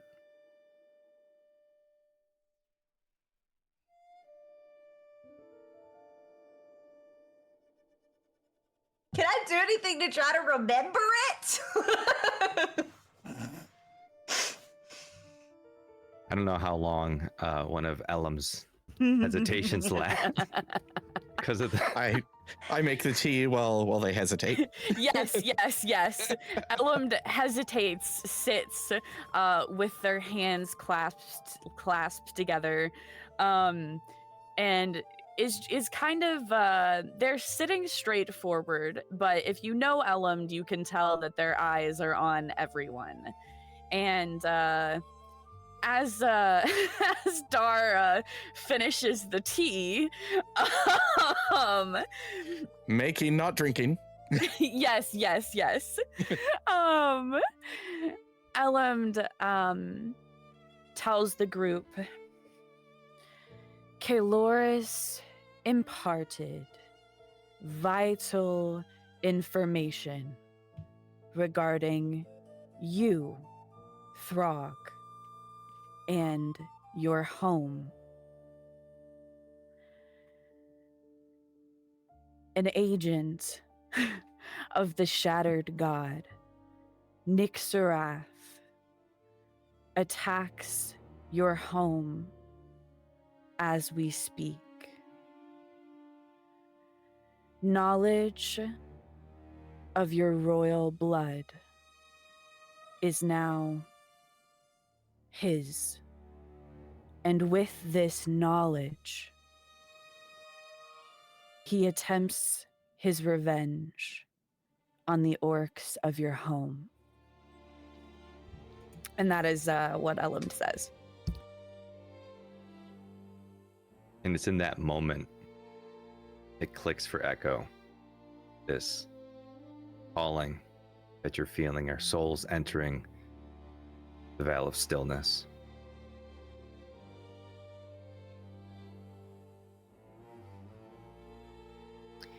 And that is where we'll take our first break.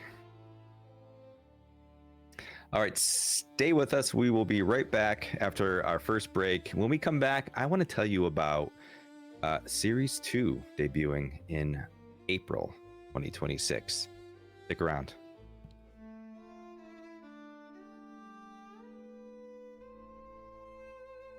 Here we go, and we're back. Hi, everybody. That was the worst time for me to click the button. I'm sorry. There's so many buttons to click. Hey everybody, thanks for sticking around. If you are just joining us, welcome.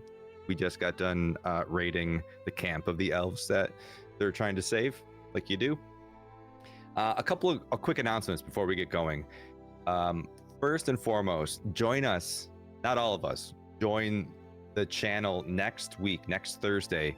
We're doing our first one-shot called The Watchfires of Carvos Keep. There was actually a little bit of a nod to this one-shot in episode 5, session 5, I believe. We're going to delve into a bit of a backstory of one of our characters that we've met, and the result of that is going to directly affect the ending of this adventure. It's going to be Halloween themed. It's going to be as spooky as I can make it, so we'll see how that goes. So join us next Thursday at 9 p.m. Eastern time for some more Daggerheart. These friends are taking a rest. Some more friends are going to join us. A lot of friends that we've met on TikTok and on Discord. It's going to be a great time. Also, we're going to have session 0 on November 6th for the next one shot, The Last Pilgrimage. Now, to be perfectly honest with you, I didn't plan out what this one shot was until a few episodes ago. I think I started 2 episodes ago because I wanted to see where you all were and what the story was going to be. And now I'm super excited for it. It's going to be outstanding. It's going to very much directly affect how your story goes. I can't wait. A whole new crop of friends, some familiar faces from a few one-shots ago back in the D&D days. So join us then November 20th. And then the big one. So in April of 2026, we're going to start series 2 of this big adventure, segmented campaign, whatever you want to call it. We're going to dive into the story and really kind of deal with the things that have happened since this story began, starting at very first with what happens to this realm without this governing body, this the Council of Seven. How do these kingdoms kind of pick up from the pieces, so to speak, and how do they drive on? We don't know fully how dangerous the world is going to be yet, because this group of heroes hasn't yet succeeded in saving it. And if you don't succeed in saving it, that series is going to be completely different. But the idea is going to be the same. So if you're interested in joining us for that series 2, it's called Oathfire.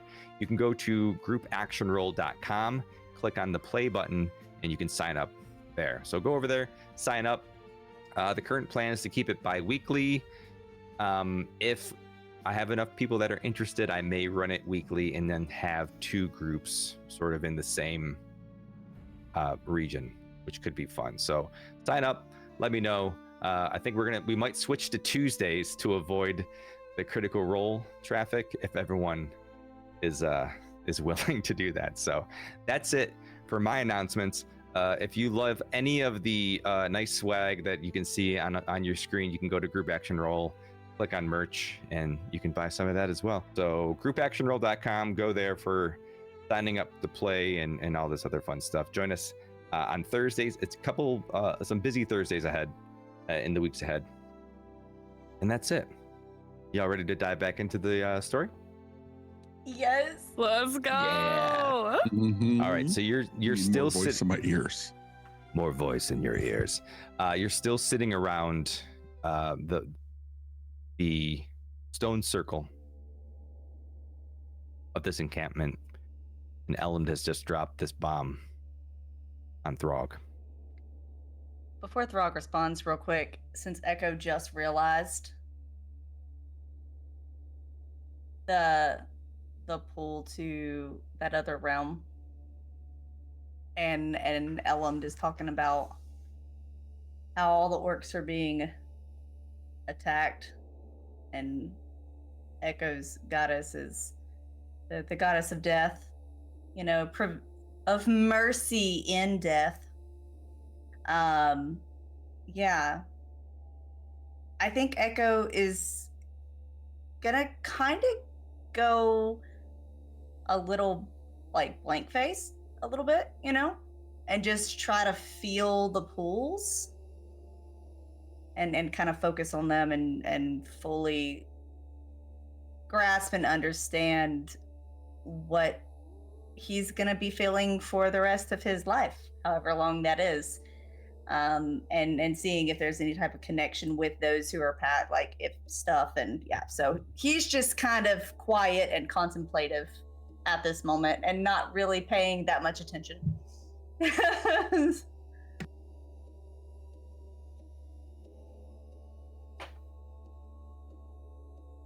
I think we need to change our plans then and get over to the village. Agree with His Royal Highness. We need to go. That's probably how he found out. But what about the elves? They're, oh no, I thought we were gonna fix it. I'm in so much trouble. They're in so much trouble. I will go with or without you. If you want to go save the elves, you can go save the elves. I will go save my people.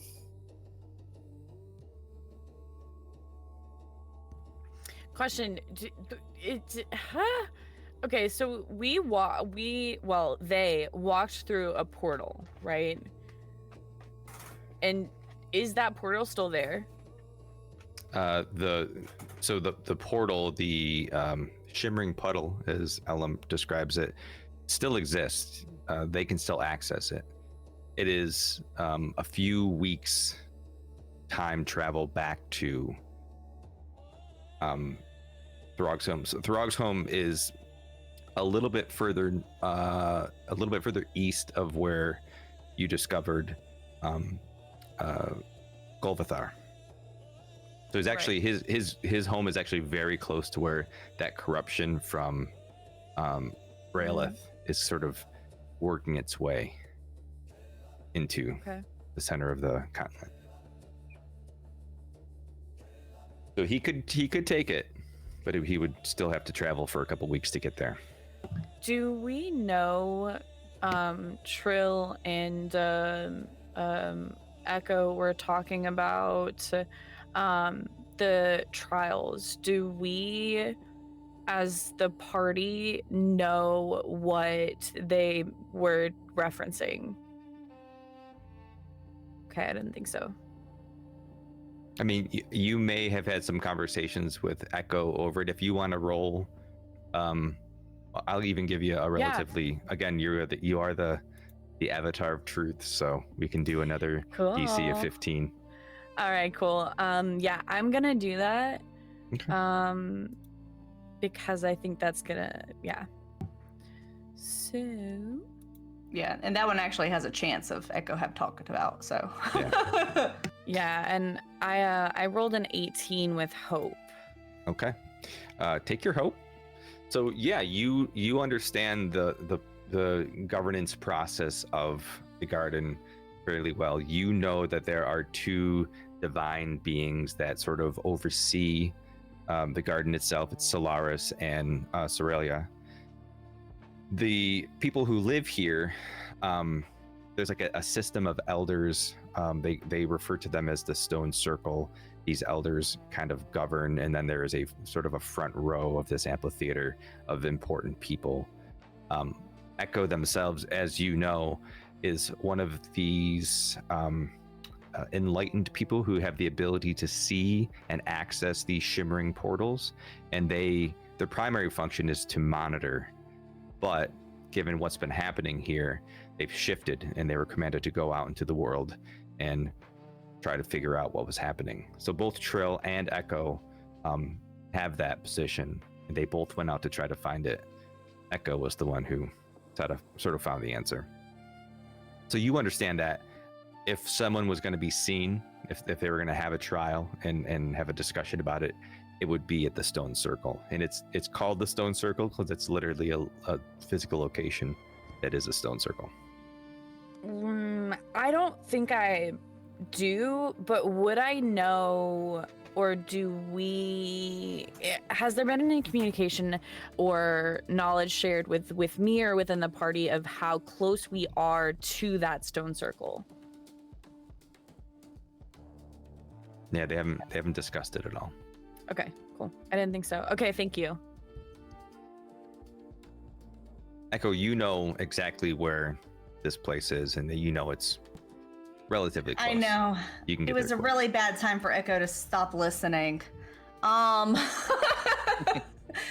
think like the whole like, if you want to say the elves, I'm gonna leave, like the different talk that's kind of been going on, probably snapped him out of it a little bit, but he's still like kind of feeling. And he looks between Throg and Trill. Well, we could always go to the circle, try to help the elves, and then, Trill, maybe we could try to figure out if there's a portal that's closer in the garden that could bring us closer to, Throg's home.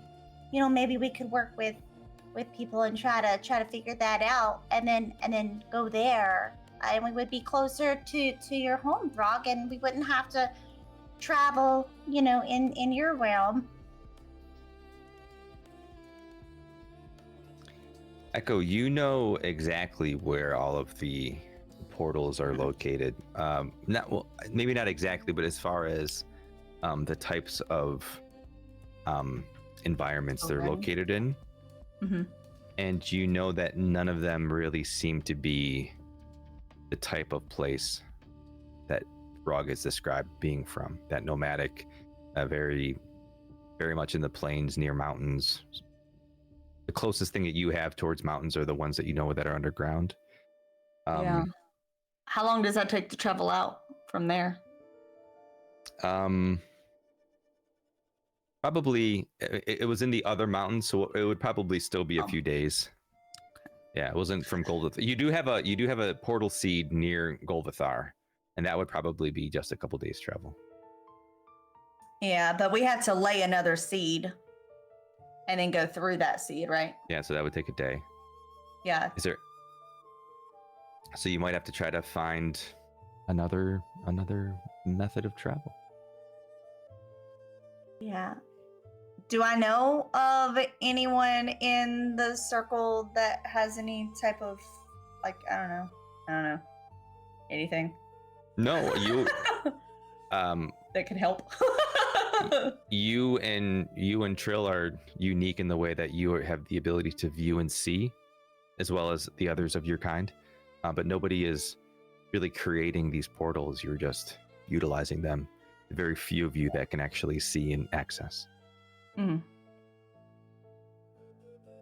Well, the soonest that I can think of off the top of my head is a day. I could go in the portal, fly down, and go off to the side a little bit and go ahead and use one of the portal seeds that I have, and then come back here, help the elves, and then go back out, and the portal should be all done. And then we could travel through, and we'd be closer, because it'd be back where I laid the first portal. Remember at the crossroads? Off to the side? Mm-hmm. That would be a couple days away. I can feel the effects of the battle, I think. So Let's get the elves. Plant the seed, get the elves. Take them with us. And maybe the elves have a faster way anyways. Maybe they could be like, oh, let's take you there right now, and poof, there we go. Well, I was thinking they were we'd probably trapped here. I was thinking we'd probably need the army. Yeah. Oh, well, they were trapped here, but maybe they can't travel to other, planes of existence, but they can travel within their own plane of existence. Oh, yeah, I guess that makes sense. I don't really know, but I'm gonna go fly out real quick and go find somewhere to put this portal and that seed, and I'll be right back. Okay. All right. Frog's gonna get ready to go and kind of pace. Same as I will last time, see. off to the side, kind of hidden, etc. Okay. I think Hal will see Throg. Concerned pacing like Hal was pacing just a few nights ago by himself, worried about going home. But now Throg wants to go home, and he's going to walk up next to Throg and say, are you sure you want to wait, Throg? I mean, I know family is important to you considering, everything that has happened. If she can get us there within a couple of days rather than the 2 weeks it will take us to get here. From here. From the kingdom outside. If we leave these grounds, it's at least 2 weeks. But she's promising a couple of days travel. We How- might still be able to, we might not have to clean up like we did out there. how did they get here? And Trill points to Ellumnd.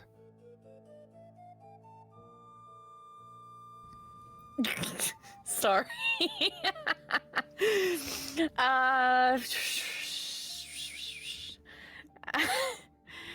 Ellumnd is going to look at Trill and say,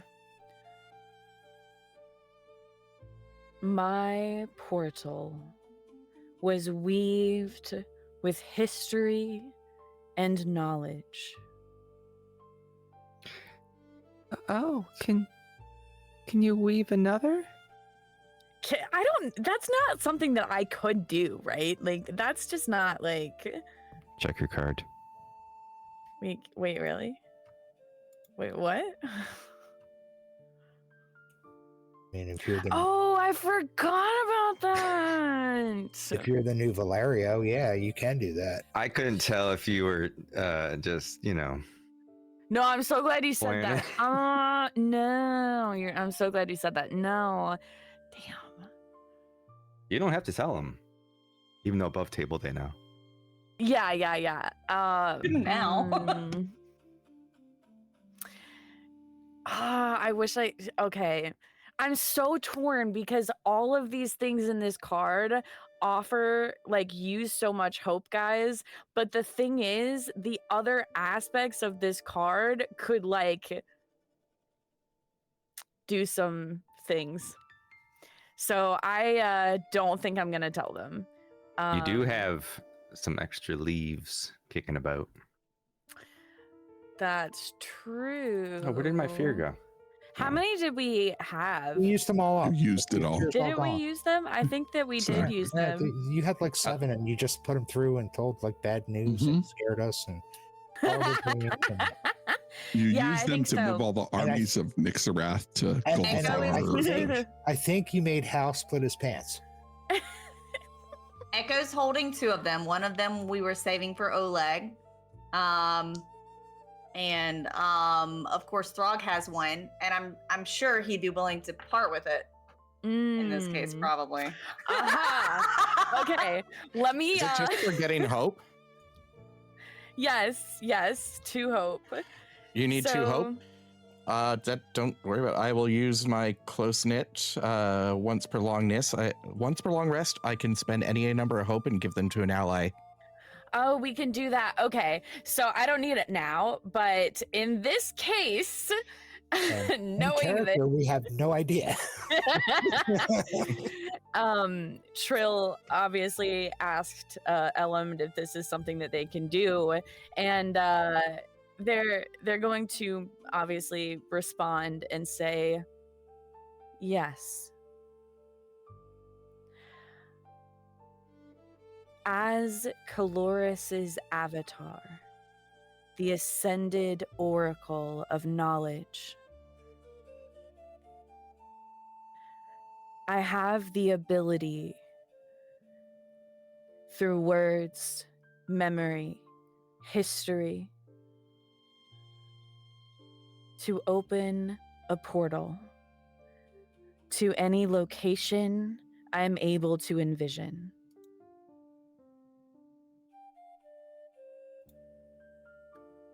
And let's get this elven army back to work.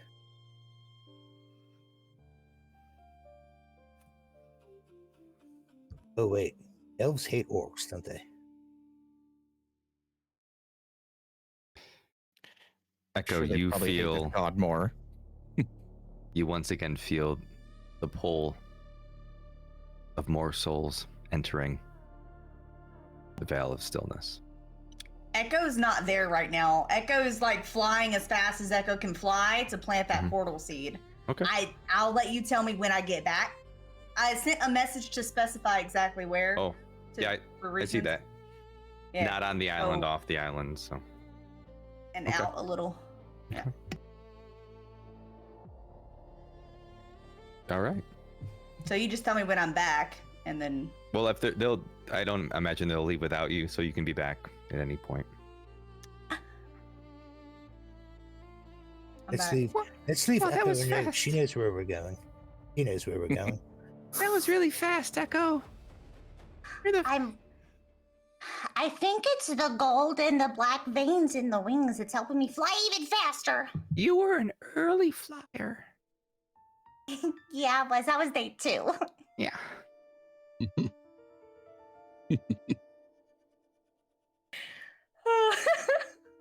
Frog will just look at the two of them as they discuss their early flying years, looking fairly impatient.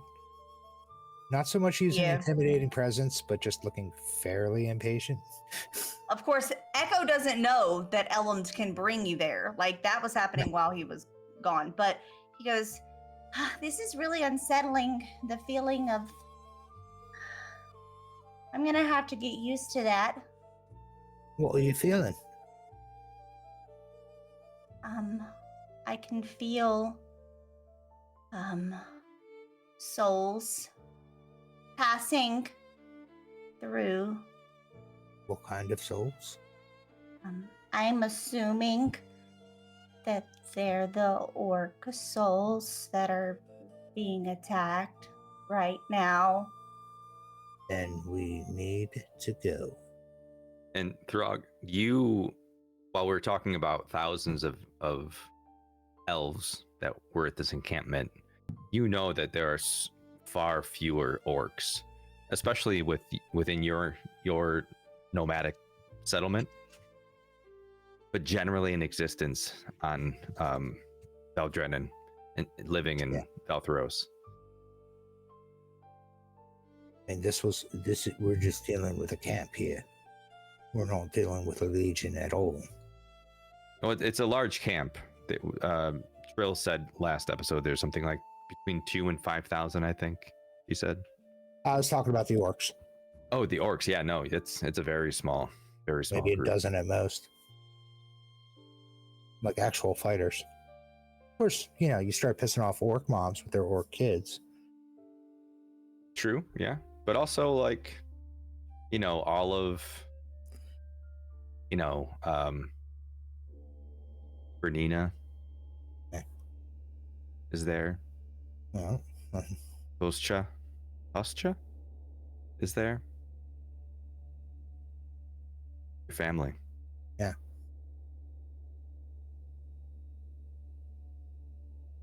I don't. How long do those trials normally take? Like, It's only been a few hours. It's really hard to say. It's going to be Tasha. Tasha. It just looks funny because it's orc. I thought I was pronouncing every syllable.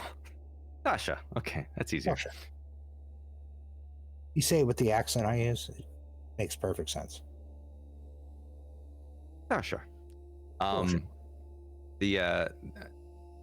The trials don't typically take very long. I mean, it's up to the judge to hear the arguments and pass judgment, depending on how they view the elves situation, how long that takes. So we're gonna go get the elves and be like, hey, we saved you. Come help us kill these people that are killing orcs. And we'll try to find you a safe space. Right? You think they'll do it? I don't know. I mean, we're saving them. Ellumnd is. you asked me that, not. No, I'm sorry. I mean, we're saving them.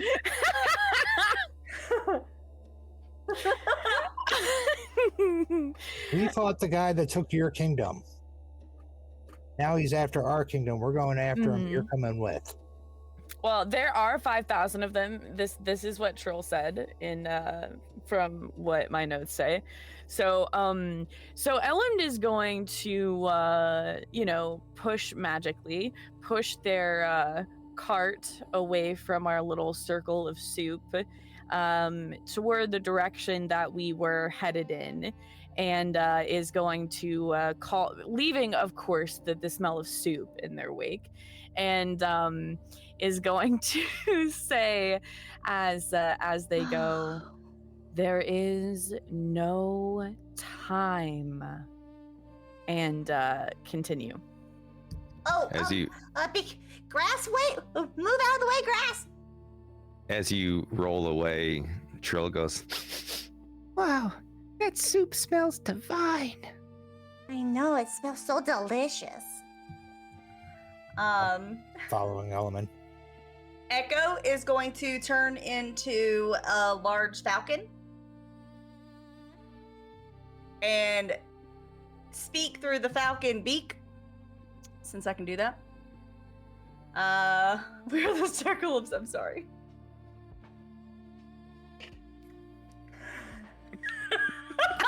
You're welcome. put that on a t-shirt. Right? We are the circle of soup. Okay, sorry. Anyway, he's gonna say, so Helm and Throg, do you want to ride?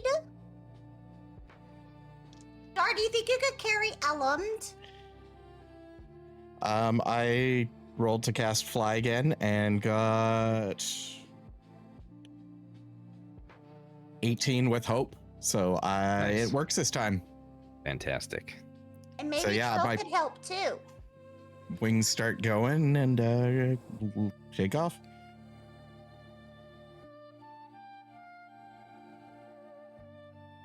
Or is that Doc will attempt to ride. I can carry 2 people. So one of me and who? He's an orc. He is 2 people. No, you're still just one person. Up to 2 willing allies when you move. Okay. I can fly at will. We don't need to go to Will. We need to go to the stone circle. Oh. Fly at the stone circle. It's a new, it's that tier 3. Because you said I got tier 3, Did right? you- No, you're level 4. You're not tier 3 yet. I'm just kidding. I didn't get it. I don't do that. And we all I will ran carry down. one of you. Uh-huh.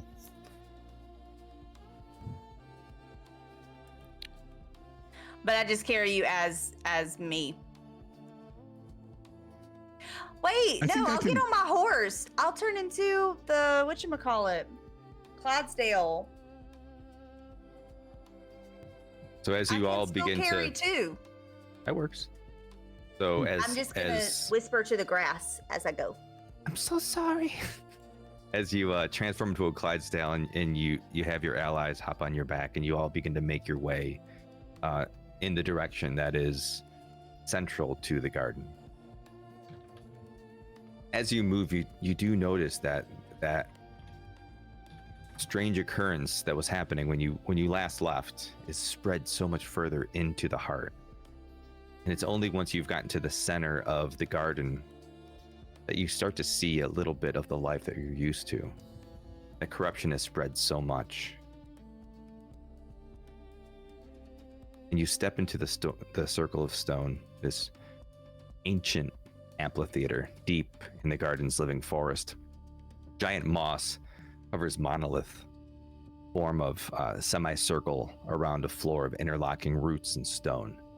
The air is humid and thick with the scent of loam and ozone. As if a storm had just passed through, there's still mist in the air. Luminescent fungi casts a gentle glow. A note of pollen dances as these weak sunbeams filter through the canopy. Despite the lush surroundings, a hush of Tension hangs over the gathering. This is a solemn council, preparing to pass judgment. At the center of the council stands Aer'yndor, the still-rooted, a towering tree folk matriarch who has literally become one with this place. Her bark, like skin, is etched with glowing runes, and a crown of flowers along her shoulders bloom with every slow heartbeat. Aer'yndor's lower body merges into the great root system that disappear into the soil. At the heart of the circle, she is stoic and deliberate, her ancient voice growling like bending wood as she observes the proceedings. To Aer'yndor, all younger beings are but saplings that grow too fast, mortals who lack the patience of the trees. Beside her, weighing each moment with slow breaths, is Mosskeeper Thalon, a massive tortoise-like Galapia folk. Thalon's shell is carpeted with moss, fungi, creeping vines, as though he carries a piece of the forest on his back. You can see bioluminescent spores lending his eyes this gentle green glow, glaring a wary gaze. He clutches a gnarled wooden staff with one clawed hand. He is patient and heavy-voiced. Thalon rumbles with the authority of ages. The council knows him as being a cautious guardian, one deeply suspicious of outsiders. He feels that the outsiders are bringing corruption into the garden. On a raised roof at the front of the circle floats Sorelia, the goddess of the rain. She's been called here to act as arbiter. She appears slender, ephemeral, figure draped in a gown of mist and raindrops. Her hair curls like storm clouds around pointed ears. The water endlessly trickles from storm clouds, rolls off her fingertips and vanish before even hitting the ground. A faint rainbow arcs behind her as she just kind of lounges midair. Barefoot, idly swirling a tiny orb, sphere of water between her palms. Her demeanor is sort of playful but aloof, an immortal not entirely suited for solemn judgment. She surveys the gathering with sort of bright, curious eyes that flash like lightning when she's amused. You can hear her speaking as you sort of quietly roll up the party. Well, usually it's my brother, Solaris, who handles these trials. I find them quite boring. Besides, he's off being busy, shining somewhere else. So you have me instead. Let's see, what is all this fuss about, shall we? Despite her tone, she is still very present. She is the deity that commands respect.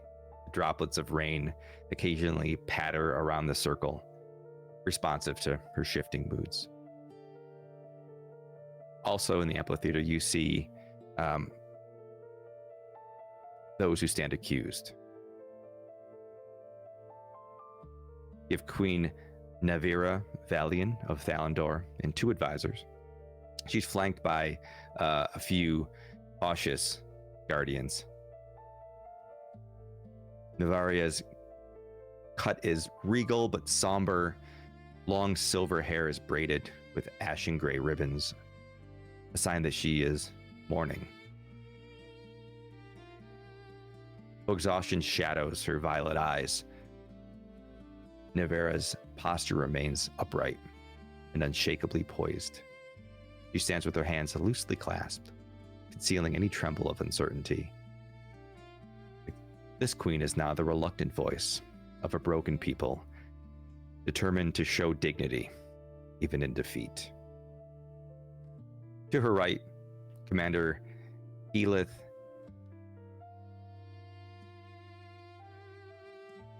I always mess up this name. To her right is Commander Keyleth Arathan, the last surviving general of Aer'yndor's army. You can tell that he's standing protective, taut. His armor, once gleaming enchanted blade, is dented and battle-worn. He says nothing, his jaw set in a soldier's silent scowl. It's clear he struggles to rein in his cynicism about this trial, overseen by gods, spirits, wood nymphs, sprites. On the other side, Alaris Starcrest, Aer'yndor's high scholar and keeper of the Moonspire Library. Alaris is slender, long-limbed, his once elegant indigo robes now tattered at the edges. He clutches a leather-bound tome to his chest, steel blue eyes, constantly in motion, analyzing every detail of the stone circle, as if committing it to memory. He feels his role here is clear, to serve the elves' memory and evidence, ensuring truth is recorded and revealed. You can see encircling the accused a rim of stone platform, several thousand elven warriors and civilians, or rather this misty, motionless forms. The majority of these elves from Aer'yndor remain frozen and still behind a mist that acts as a window into a specific moment in time, the moment they surrendered. This eerie sight is a constant reminder to all present of what hangs in the balance: an entire people's fate, held in limbo by the grace of the garden's magic. These frozen figures ring the clearing at a respectful distance, unseen, unknowing of the proceedings, while a contingent of vigilant Fey Guardians. Some are tall, stag-like with antlers, some with living vines. They all stand watch, ensuring no one interferes. The atmosphere is charged, raindrops hang suspended midair around Soralia, gleaming like tiny prisms, as if even gravity holds its breath. Finally, Elder Virillion raises one wooden arm in a slow, creaking motion. The vines and flowers adorn her form shiver as she speaks in a low, resonating tone that seems to reverberate through the ground itself. Let the trial begin. We gather to discern the truth of this corruption blighting our realm, and to decide the fate of those who stand accused of birthing it.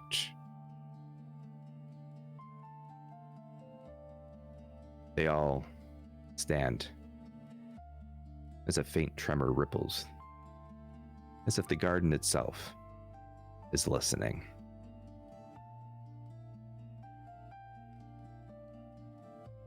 You aren't yet within the amphitheater, you're still sort of on the outside of it.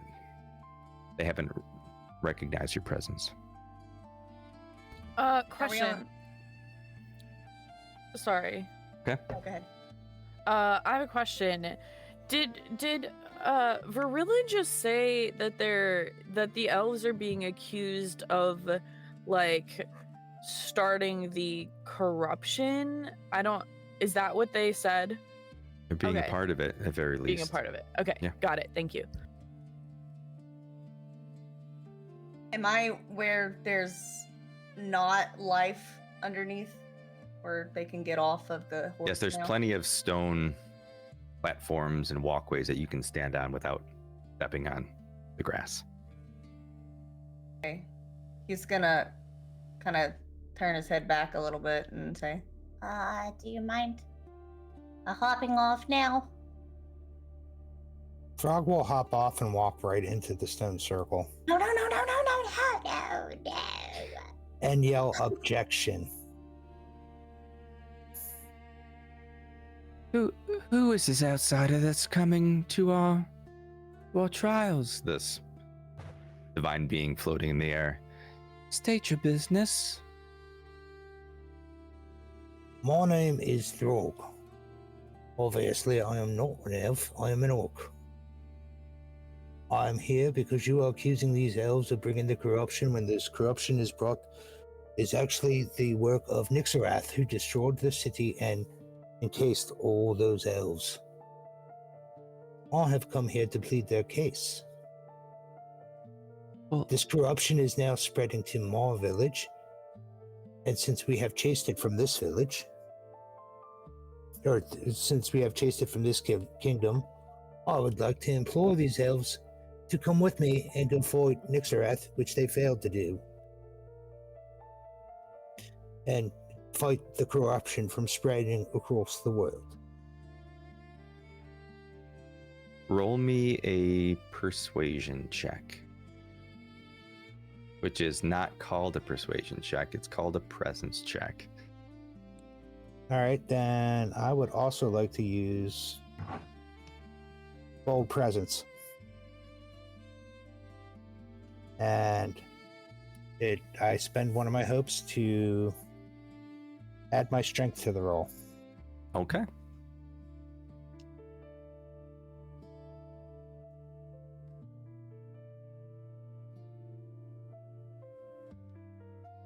All right.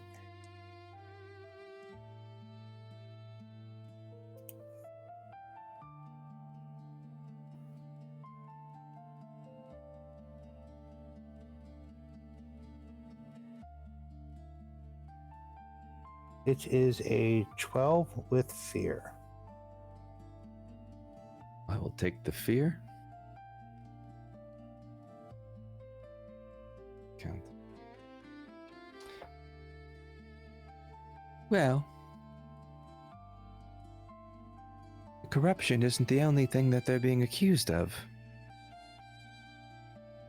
They also came into our lands, violated their order to stay, destroyed trees, killed, feed. Do you speak for them? I'm so confused. And in the corner, the queen is like, I don't know this individual, Your Honor. Could Echo have gone out of horse form and grabbed Trill and kind of fly? Yeah. Over there now? Okay, Mhm. cool. And just kind of, they're both short, so, and I know that Throg is fairly tall, so they'll just kind of fly kind of in front of Throg and kind of, they'll still be able to see Throg. Throg's, strong presence is still there, but like, yeah, Okay. they, Mhm. they're there. you could hear gasps as you approach. You're recognized as you come through. You can hear, And I'm a little different. It's Echo Lightsprout. What's going on? What's wrong with them? Aurelian says, This is Echo Lightsprout, my liege. I don't think I know this one. Trill and I were the ones that were sent to that realm to try to figure out where the corruption was coming from, and I did sort of. It's definitely not the elves. And what he said is right. There's this guy that's like destroying all of everything and turning living things into statues, and he could totally come over here, so we need to stop him. Because if he comes over here, he'll just do all of that to everyone over here, which is why I've been trying to stop him. So if the elves do volunteer to help take care of that person that could easily finish destroying the garden, then maybe that could help mend relationships and bonds. And if maybe we could start telling people in other portals how it works here a little bit, because I've met some nice people. And maybe they won't automatically destroy things when they get here, because I'm going to spend a fear and interrupt you. as the Moss Keeper, Thalen, says, You see, we sent Echo out into the world to discover the corruption, and he returns corrupted. Look upon his face. Something has entered, has worn away his spark, the same as it wears away at the garden. Parts of the garden are disappearing. It's the mortals, they are the reason. Do not listen. and roll me a presence check. Oh no. Echo or me? Echo. Can I use my fairy effect? Remind me? Maybe. That one's just the one that has to do with like using your intuition to affect choices. So like specific phrasings to try to, that I was maybe trying to hit key points of what they would want to hear for them to be on my side. Okay. Yeah, sure.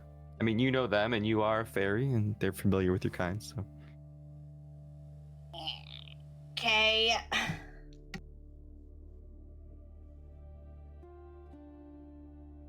The DC. Oh, why don't you tell me what you rolled first? Just based on your face. I rolled a 13 with hope, Oh. but nice. it's a 13.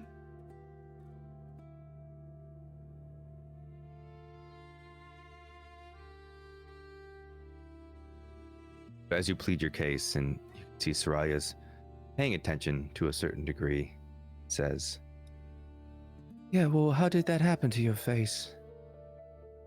Are you corrupt? Like Thalen says? No, I am not corrupt. Whenever I was seeking out knowledge, I was marked during a spell that someone was casting to try to fight against this being to empower other people. But those people died, and it hit random people, including me and him, and I have some other new friends back there. But as you say that, you can see the guardians of the circle turn their attention to where you had pointed, and they're starting to slowly like move their way cautiously because they see outsiders. Yeah. With that, just real quick, as they're turning, and Echo mentions the party, Ellumnd is going to just kind of roll forward to join Throg and Echo in the center. Okay. I'll join as well, but flying up above, kind of at the level that the goddess is at, but just kind of over top where the group is. But it was just a little mark at first until I was chosen by the goddess Nazara, who is rebranding to, instead of just being the goddess of death, the goddess of mercy upon death, to try to help those who are passing. So by the way, I can, yes, there are lots of people passing through right now, but so that's what this is. It is through my connection of being the avatar of mercy now. Oh. You know, Nazara is my auntie. But you, as you kind of float into your space, Dar, She says, Do I know you? You seem familiar to me. Eyes will crackle and flare up. like lightning crackling. Yep. Oh, my goodness. Do you know my father? Raziel. We don't talk much anymore. He said, Rain, rain, go away. So now I'm here. I believe he made me, or at least brought me to life. You should be so lucky. He made me. I don't know what you are. As you're talking, you hear the queen say once again, like, but seriously though, I've never met any of these people in my life. Echo wants to look over at the elves. All of the elves are there, right? So they're sort of this floating cloud of mist, and through that mist you can kind of see the shapes, almost like a hologram of them frozen in time. Like they're not currently present. Their moment was when they surrendered, so they're unaware of what's going on. There is an audience of other gardeners. I'm sorry. Yeah. I never got the chance to meet you. I did enter your city a while back, trying to learn to try to help this realm. I did meet some of your people, and we did travel here through the remnants of the attack on your people. We just want to prevent it from happening to everybody else, and we want to stop him. So I know that I don't speak for you, but you know, we're just trying to save the world. We're kind of speaking for the whole realm. I do appreciate any help that we can get, but I do fear that you're making things worse. Just need to get my people out of here. I'm offering you an opportunity to. If they don't want you in their realm, we can take you back to the other realm. You help us fight Nixarath and the shadow beasts that attacked your kingdom. Fight? We're in no position to fight. No, that's when you fight the best, when you're backed into a corner. Echo's gonna look to the goddess that's just kind of there. Trill was there whenever. Trill can tell you they didn't come here with ill intentions to hurt people. They just weren't informed. And Trill's gonna sort of like flutter down right beside you and yeah, I let them in here. I was worried that they were all gonna die, so I thought because we preserve life that this was the only way. I'm awfully sorry. Verlin's gonna sort of pipe up and say, "Whoa, I'm sorry, wrong one." Well, you know our way. Our rules are very, simple. That we do not let outsiders in.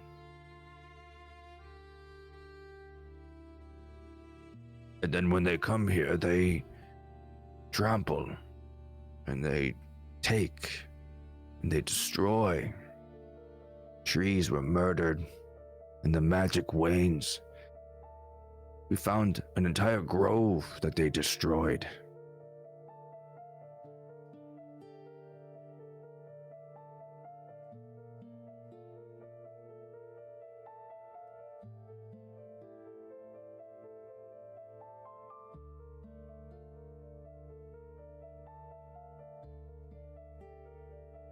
while I've been learning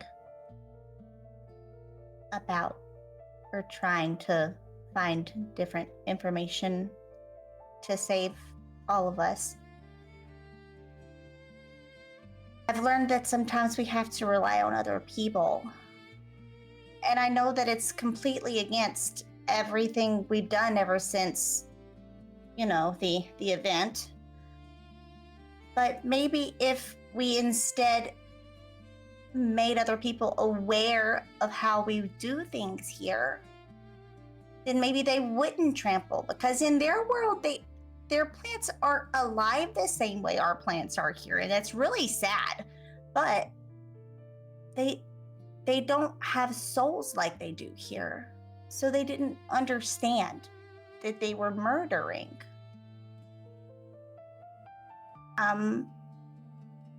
So maybe we should go about it a little bit different. But if we are wanting to have a future at all, we have to stop the Shattered God, or the garden will be gone. The Shattered God, is that what they're calling him? Well, I think so. I don't remember his name. there is another option. We have been contacted. They reach into the garden and talk to us, and my father, Shattered One, they have offered to intervene to preserve the magic of the garden, to pluck it and its fading magic and plant it into the mortal realm, to save it when Athora ultimately falls in the conflict ahead. Which means you'd probably want the conflict over with quickly. Well, I would need the elven army. And we could, the more bigger an army we have to go against his shadow beasties and his shadow hunters, quicker we could get him disposed of, and then you can continue your plans. I mean, I know I'm just an orc and we've never really had anything to do with nature, but my time with the other races have pretty much endeared it to me in my village, which is outside of the old stronghold. And we have, through interaction with the other races, species, we have come to appreciate nature, and we would welcome the return of nature and all of its glory to the regular realm. But first we have to save that realm to make sure there's a place for you to go. Clarification, Ghost. Oh, sorry. Mm-hmm. So the goddess is considering working with the bad guy. Yes. They've had an offer to preserve the fading magic of the garden. The garden is built on Othara's magic, even though she has the two archfey type deities overseeing it.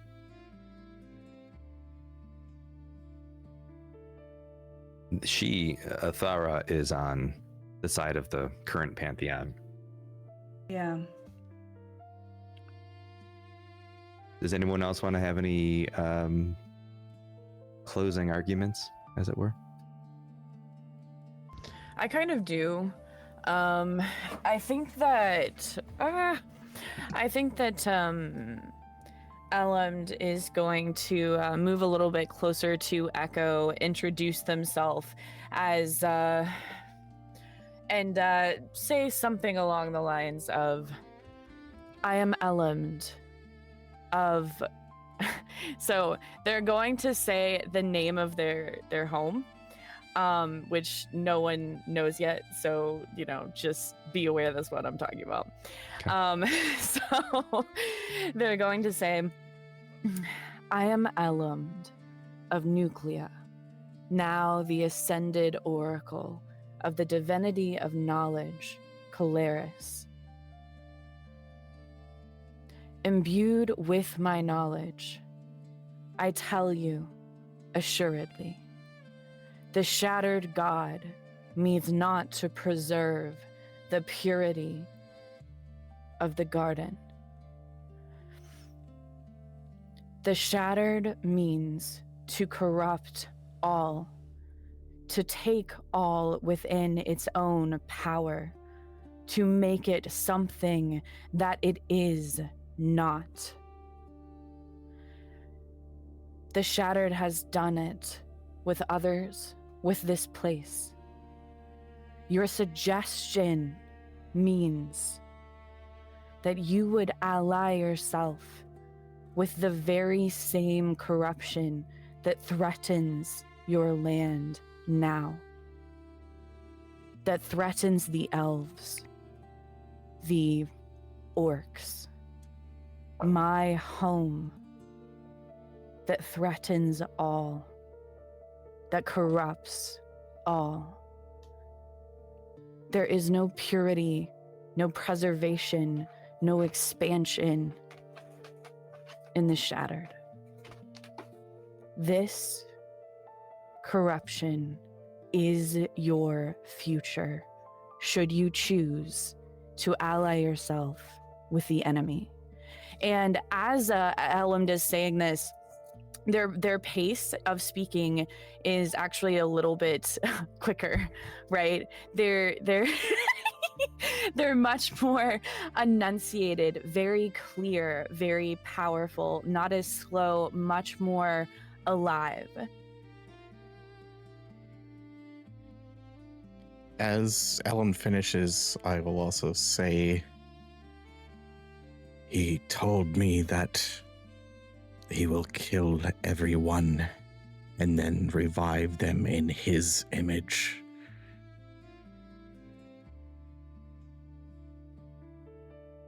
That is what you want to happen.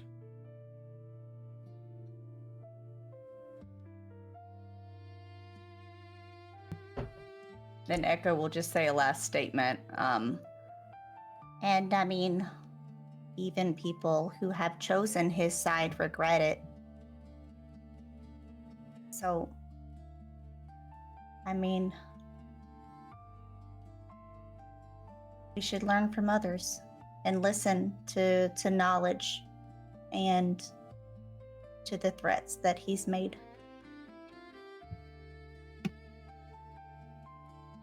All right. How do you want to do this? Three of you had made... no, not like that, sorry. Three of you... The episode took a right turn. Three of you had made some... Unleash chaos! have made an argument. Do you want to roll together? Do two of you want to roll together? A group action roll? You want to do a group action roll? A group action roll? Sorry. I definitely don't want to lead it, that's for sure. I mean, a group action roll has a nice ring to it. It does. It does. Do you, so if you want to do a group action roll, and again, totally up to you. Always lead with brains before brawn. Ellumnd. I'll give you the option. I'll give you the option presence or knowledge, because some of you are recalling things that you know. Some of you are using stuff that you remembered. Why not both? And some of you are just arguing. Okay. So, this is up to you guys whether you want to do a group action thing or not, because I'm going to apply, if I can, my experience of I build museums in my mind to obviously apply all of my knowledge regarding the Shattered God to the situation in my speech. I'm also going to use Adept, which allows me to utilize an experience and mark a stress instead of spending a hope, which doubles my experience modifier for that roll. So I'm going to go ahead and roll knowledge, and just so you guys know, my modifier is now 10. So you're welcome to help me if you want to, but we'll see how it goes. I will say this. Action to let her be the leader or him be the leader? You can. With the countdown the way it currently is, you will need a critical success. Okay. To beat it. Currently 3-1. I don't like this at all. Oof. Or what is But if kind of you- the other option? What is the other option? So if Yeah. you win with hope, you take it down 2, or your progress goes to 2. So then it's 1-1, all tied up, and you'll have another opportunity to make your case, or to otherwise try to sway Theralia. I don't think that processed in my brain. What? So we're doing counters, countdowns, Yeah. Uh-huh. and how it's working is that succeed and fail, you're moving counters, and yet they're racing. Currently, to sway Theralia is at 3. We're taking down to 0. To lose the argument is at 1. You have 1 more tick. So critical success moves the progression in our favor by 3. Correct. Correct. And so you need to go from 3 to 0, which is why you need a critical. Right. Because And any if other you result ticks down 1, at least. Is that right? Mm-hmm.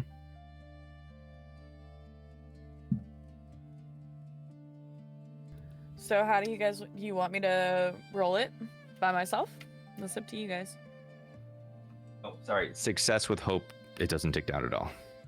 I looked at the book, but also stretched out my back, which was nice.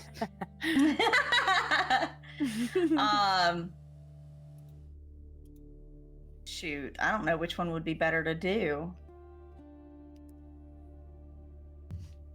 Because the group action roll, we just roll to see if it's hope, We right? boost to you kind of thing, right? Or what Say again? kind of what's the option? Is it group action roll versus we each individually roll? Or Yeah, so what? so you could so group action roll might not be the best option, because really you're just Okay. looking to add modifiers to leaders. Currently, if Ellumnd is going to be the leader, they have +10, so Yeah. you need to roll. These are all DC'd at 15. So you roll 5, you get it with hope. 5 with hope. Cool. Easy All right. peasy. However, that will tick you down 2. Success with hope. Did you get that right? Yeah. That'll tick you down 2. So Okay. you'll be It'll be 1 tied up at 1-1, and Okay. All right. then okay. All right, we're rolling. I rolled a 29 with fear. Success with fear. Sit down. 1. Mm-hmm.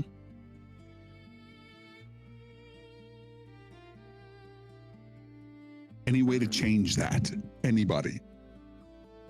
If I could chew a leaf and use my luck bender, then I will give could. her the But leaf. No, have I 2 need- leaves. I need someone's leaf for my portal. Yeah, I was saying like. if Ellumnd, I how many chew a hope do you leaf, I have? could do luck bender.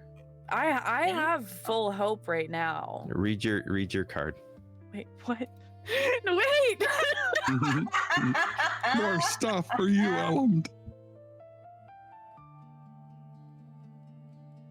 Just to answer a question that was put out there. But I don't. Okay. So the mark of stress part doesn't apply here. Okay. The first part of that does. It's Okay. using the word creature to be very general, as in it's not necessarily an ally or an adversary. So, if I okay, let me ask it this way: if I had rolled a critical success, would we have succeeded in our attempt to persuade them? Okay, in that case, I'm gonna rewrite fate. So Nice. this is an ability from a divine mark card that Ghost created. Group action roll TM. This is called the Oracle Ascendant, which is because I am the avatar of Calaris. Right? Did I say that right? And one of these abilities within this card is to write fate. I can spend 5 hope to change the outcome of any creature's roll to an outcome of my desire. The other part of this, which isn't relevant here, is to mark a stress to deliver 2d10 plus 12 damage for temporal feedback. But again, this doesn't apply here. So I'm going to spend 5 hope, if this thing will let me do the thing. And I am going to change my roll to a critical success. Awesome. Yeah. See who that. So, tell me, how do you rewrite history? So I guess my question is, how can I? Meaning what? Like I'm confused, I guess. How can Like, you? How do yeah, you change? like, How do you change this outcome to be? Yes. To go from Like through what methods, I guess. however you want. Make it. Oh. Paint Make me it a up. picture. It's magic. Come on. Wait, oh Let's really? go. You're doing it. Okay. Oh, I have such a good idea. Okay. So, referring back to one of my experiences, right? One of my experiences is I build museums in my mind. This is related to, if any of you guys have seen Sherlock Holmes, his mind palace, right? Ellumnd's sort of museum, right? Which is very similar to their home and where their home kept information, except it's very expansive. And within this museum are books, bookshelves, any place that you can think of, in Academy's library, a gigantic library, museums with artifacts, even I would imagine museums that have the ability, almost as with an experiential type of museum. Like if you go into a space center and you go into, I don't know if you guys have ever been, but you go into a room and there are all these like stars and it's dark and it looks real. Ellumnd is going to expand their memory museum to include everyone present at the trial in the stone circle.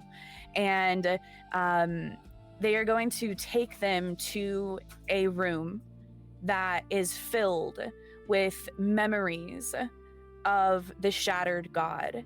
Things that Echo has said, that Throg has said, that Dar and Oleg and Halm have said, encounters that they have had with different divine beings, experiences that they have seen, corruption that they have witnessed, the very first episode with Raish Thalris's death and the death of the previous avatars of certain celestial beings.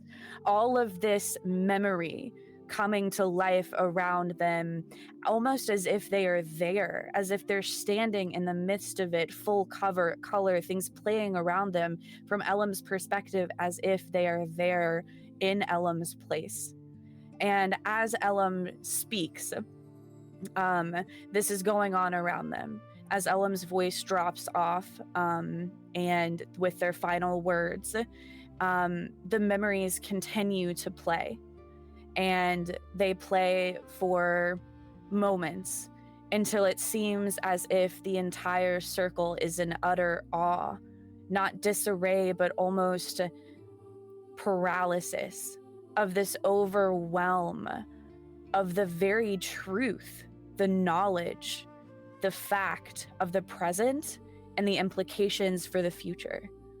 And when Ellumnd recognizes that feeling, that overwhelming power, that the understanding as the avatar and the ascended oracle of Caloris, the understanding that they know and now have this knowledge, the museum returns to Ellumnd's mind. And the trial continues. As you have changed fate ever so beautifully, you can see the look on Soralia's face.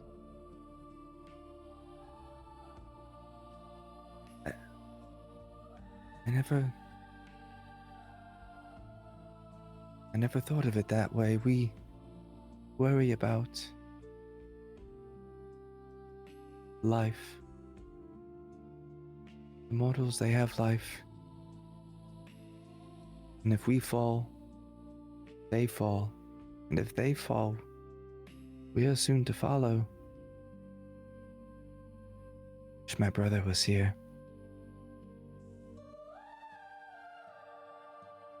I have made my decision. We will let the elves go, but I will deliver them from the cloud. I will not have them trample all over our realm. But I will leave it to you, divine heroes.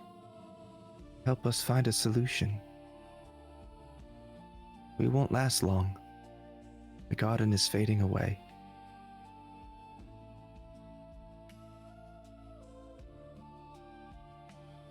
And with that, she starts to sort of float up into the sky. You can see Varelian is grumbling. Well, I didn't think that would happen that way. But I suppose they're right.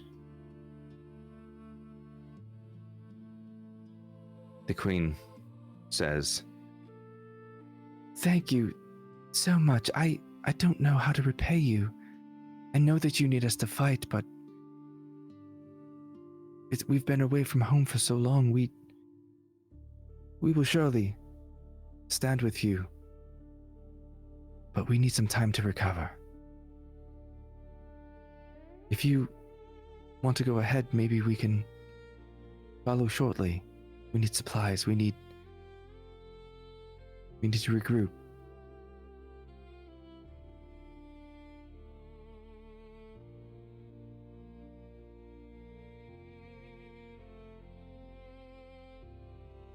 Just make sure you get there before the fighting is done. You have my word. What was your name? It's a pleasure to meet you, Throg. I am Navara. It's an honor to meet you, Navarra. I'm the queen of the elves. I suppose I'm the lone ruler. My husband perished in the attacks, but you have a noble heart. That's what I keep hearing. And she turns to Ellumnd and says, Words cannot describe what you've done for us. All of you.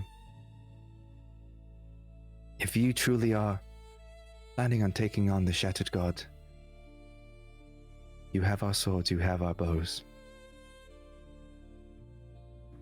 Ellumnd is just gonna say again once more in their very slow, now more relaxed, type of tone. Just, we will need them. And have them you shall.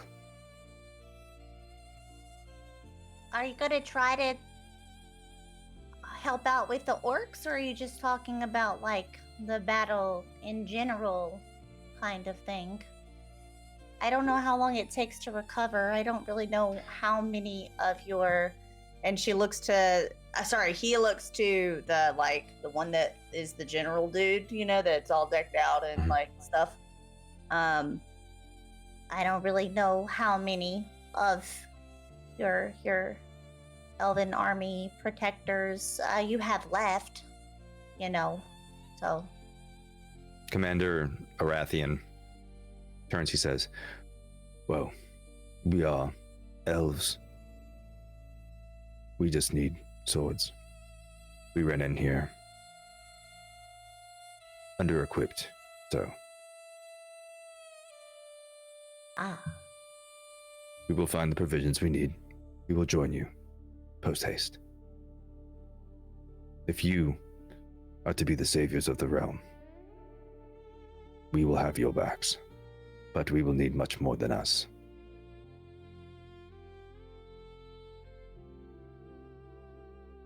Above the table. Didn't I just open and close and secure a whole armory? You did find one. It was their armory. It was severely lacking, and you didn't look at any of the items in it. Previous to that. When I had Oh. to cut my hand and bleed in a bowl. In the Oh, yeah. Mm-hmm. Yeah. I was gonna say, I was like, Throg. I sound like Throg now. Wait a minute. All right, Throg. Maybe we could take him back to Golvathar. That'll be closer. And there are swords and shields and bows in there. I'll look at the general. If all you need is your weapons, I know where there's an armory just sitting behind a locked door. And it's full. If you don't mind using some orcish type. The queen says, I don't know if we can go back to Aer'yndor. Did you come from there? What's the condition? Dead. Aer'yndor is dead. Wait. That's the city. The elfish Oh. city is Aer'yndor. your city. Okay, Yeah. no, that's not dead. But it's Oh no, I was muted. what does the city I'll look at Echo. Echo, you were just there. What does the city look like? Well, you know, all of the people are statues and their souls have been taken from them. It was rumbling earlier. Did I hear any rumbling whenever I went through it to go find a portal and come back? Yeah, it being afloat in the sky is starting to look a little bit off kiltered. Yeah. Its floating is a little bit not as good as it was before. You know, it's a little wonky, a little bit, you know. We will need someplace else to go. We can get you over to the old Orc Kingdom city.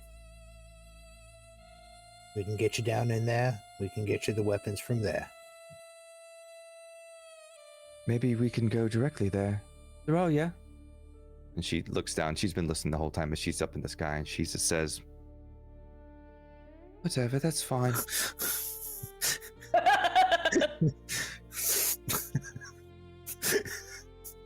Sorry. So you want to send the elves to Golvathar to... I think we're all planning on going from there first. Was that the plan? Yeah, because he has to unlock it and everything too. So True. We're not going to get out of there if I don't. It's still going to be a few days travel to try to save your people. Unless Ellumnd wants to portal from there, of course. Well, if I'm going to portal I need 4 hope and I have 1. So just saying. You have my 4. Okay. can give you're you- 4. I can give you 2. I can No, give I you can the give- leaf. I can give Oh, yeah. you. Wait, were you gonna use much an are the ability leaves? to give hope? How much are They're the leaves? 2. Okay. Oh, The they're- leaves I are can 2. give- Yeah, I can give you the leaf for 2. I forgot about that. Thanks for reminding me. Yeah, you can't just straight up give hope unless you have an ability that allows you to. Yeah, that's what I was Right. saying. I didn't know if. Yeah, I if he can was give also some. gonna do it. Okay. Well, didn't you already do Okay, your once neat. per rest thing or whatever? I didn't. Well, she was already full, so I didn't actually give it. I was saying I could do that. Yeah. Okay. Sorry, we were talking so much about what we could Yeah. do that like things were just solidified in my Right. brain as done. I'd offered it, but we didn't need it at the time. Right. Trill Yeah, says. I can do that. Trill says, Oh, how do you unlock? What do you need to unlock? Is it a building? Is it a room? What? I don't understand. Well, where the accent came from. it's just a specific magic, that uses him. And he points to Throg. So he's like a key or something? Something like that, yeah. Yeah, it starts with key and ends with ing. Zing. Does he like put his hand in a hole and how does he unlock the? Yes. I mean, it kind That's of. exactly yeah. how I do it. Oh. There's a Put his hand hole, in a bowl. and he uses his hand. So Oh.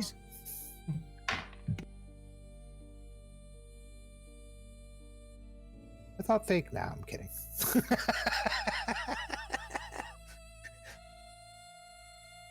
Your husband just said something, didn't he? Wait, what? What happened? Eating. Oh, yeah, I thought your reaction. I thought somebody said something in the background. No, it was my reaction to what I said. I'm just glad I'm not with the Solid 10 cast right now because they would have just exploded with that one. Somebody clip it. We'll send it. No. Please clip that. Please, chat, clip that somehow. So I was gonna. what Trill was trying to convey was, is there another way that they can open it themselves if you wanted to more directly intervene? Oh, them well, blood. Echo doesn't feel like it is his right to say that. So, We have a small vial. wouldn't they need like 3? Two. Well, they can. They're going to be teleported someplace. The queen is They're gonna. gonna I'm sorry, the queen. Teleport The inside. Soralia is gonna teleport them. So Mhm. they really just need to open it. They don't have to close it again. Well, they also have to get out, though, right? It's also locked up. Yeah, so they need one vial. No, they Wait, was would the need armory not two. behind? They would need 2. She's right. One for the city And- itself, and then one for the castle. And 3 Oh, okay. if you want to lock back the door once they leave. They're gonna Okay. take all the valuable stuff that's left in there. Yeah. Weapons. Echo's Same. gonna be like, the orcs have a king, and the elves have a queen. Oh, the orcs have a king. Who's the king?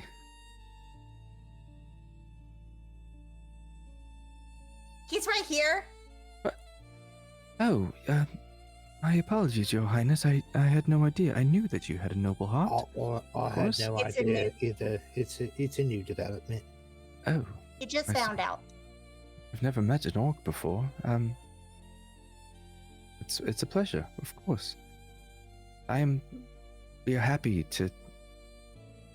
You're willing to put a roof over our heads. We would thank you.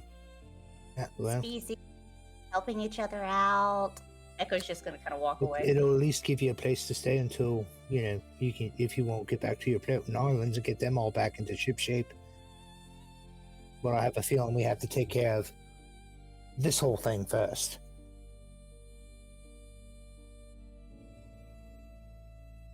But you're welcome to it. It's not being used. Might need a little cleaning, writing up. Some graveyards. Look. I'm waiting for Echo to pull out a harp or something. I could do the one spell that like creates like flowery we were going pretty to the stuff kingdom, around right? them. We were I mean- leaving. Time's wasting, trying to get everything back to shape, save the world, stuff like that. No time for an ocarina. I mean, she lost her husband a year ago. For her, it's been a long time. Even though it's been 2 weeks in the real world. The optics might not be great. So what do you want to do next? Do you want them to go? do you want? I think we're all going to the Orc Okay. Kingdom. So as you start to move away from the circle, and people are, talking to Echo and like On the grass. congratulating him. They're all floating for their fairies, right? Walking the path. There's a And then stone the path. elves and yeah. The elves are still in the mist. Okay. They're just waiting to find out where they're going. Would you just like to send them? Yeah, Trill was bringing that up. Frog, did you want to do the 3 vial thing, or are we all going? Because I think Ellumnd can only cast that thing once, and I don't think that she's gonna send all of us. I don't think we're included in her sending. the goddess. Do the 3 vial thing. I'll explain how to use it to the queen. Or just leave it open. Because it's only going to open the kingdom, open the city. Okay. So as you fill some vials with blood and start to explain to them how they work, and Soralia Last grants thing your I thought I'd wish. do is exchange bodily fluids with the queen on the first night. No. I'm sorry, this is what passes for a date in orc culture. Soralia Usually it's somebody else's blood, actually. catches the remaining elves in the mist and pushes them through the other realm into Golvathar using the instructions that you gave. You are all confronted with the choice. As you stand there, you once again, Echo, feel that pull, that feeling of something that you should be doing. As more souls enter the Veil of Stillness. We need to go Rogue, do I what don't think we do. can wait on them. We cannot I wait don't. on- People keep dying, and I can feel it. I don't think we can wait. They can catch up. Hey, the 6 of us did pretty well against the one town. My village is not that big. They probably didn't send a big army. Wait, how are we supposed to get there? It's still gonna take like a day. I don't understand. Ellumnd can create portals. I know, but Echo doesn't know that he wasn't there. Oh, They that's didn't right. Update Echo. Oh.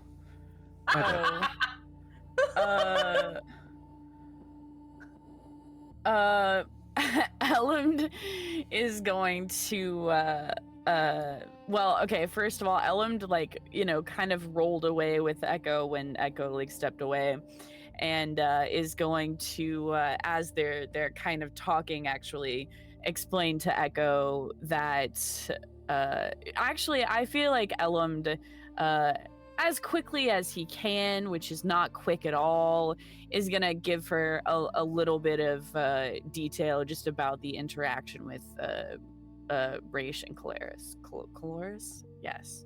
K. Loris, like lore, like. Thank you. So, okay, Loris. All right, so as you give the so quick Echo would rundown know of. then. So. Yep.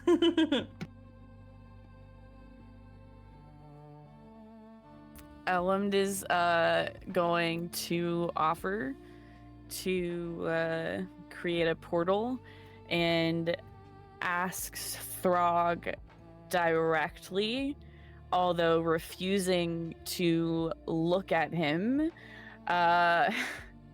says, yeah, you heard it right. there are things. All the eyes are looking the other way. Good point.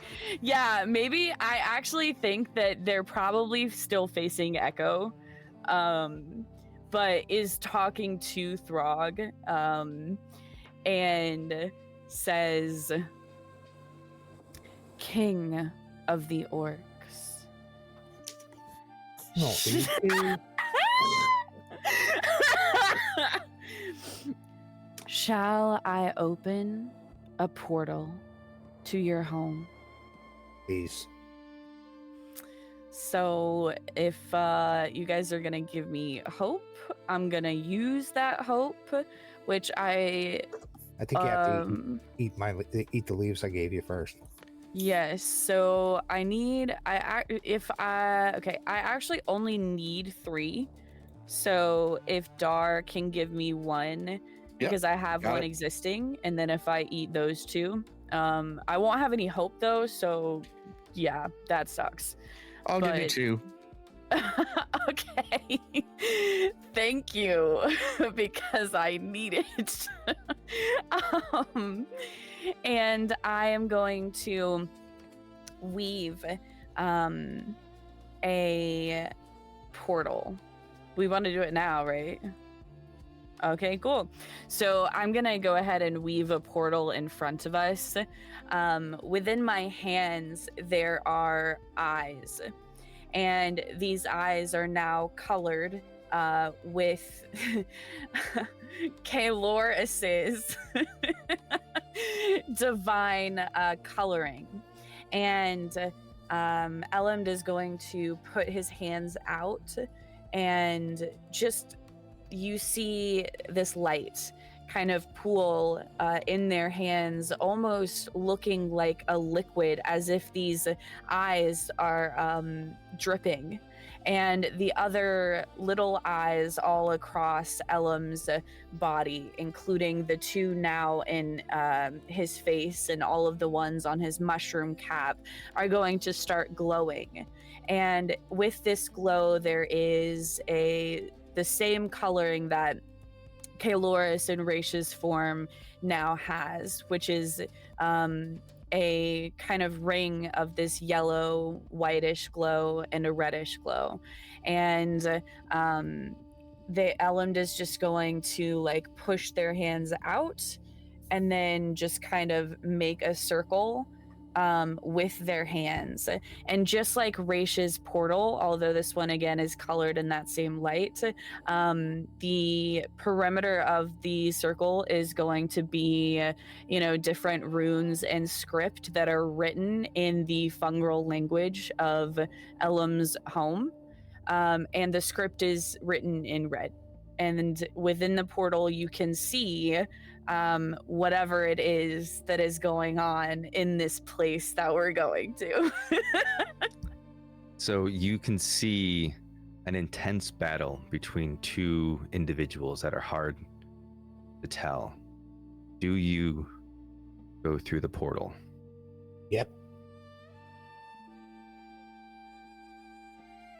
So I feel like we're following Throg here. Throg's like, I want to save my people. They got my mama there. Echo's like right behind because like them souls are bothersome. I'd imagine at some point you're going to get nauseous from it. You mean So I me? said before, Oh, no. Just before I step through, I'm going to look over at Trill and say, "Don't worry, I call him monkey to his face." And then step through. Oh, I have to give Trill a hug before I go in. Can I ask, because I'm very sorry, but I don't remember what your homeland location is called, Throg. Matt, It's good reason do you for that. remember? Oh, so we don't know? We never Okay, said- great. Well, at least I didn't forget. Wonderful. Okay, thanks.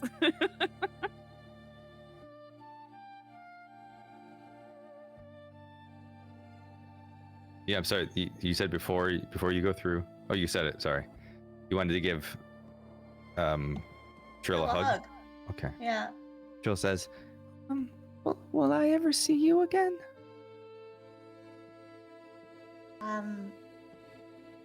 I don't know. I mean, it's pretty dangerous. So, I hope so.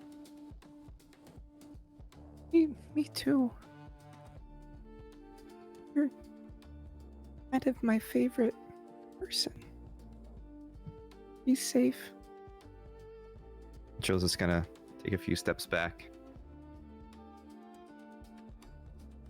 Oh no! But Echo's gonna like kind of tear up a little bit. And then he's just gonna leave. So as this portal unfurls from Ellum's hands, not as flashy and robust as what you've seen with Raish. This one isn't something that's torn into the world. It's more whispered into it. These words spiral into these red arcs. Red, putting meaning and memory into form. As the last symbol clicks into place, it's a tear in space that yawns open, rimmed with the script that flickers like firelight.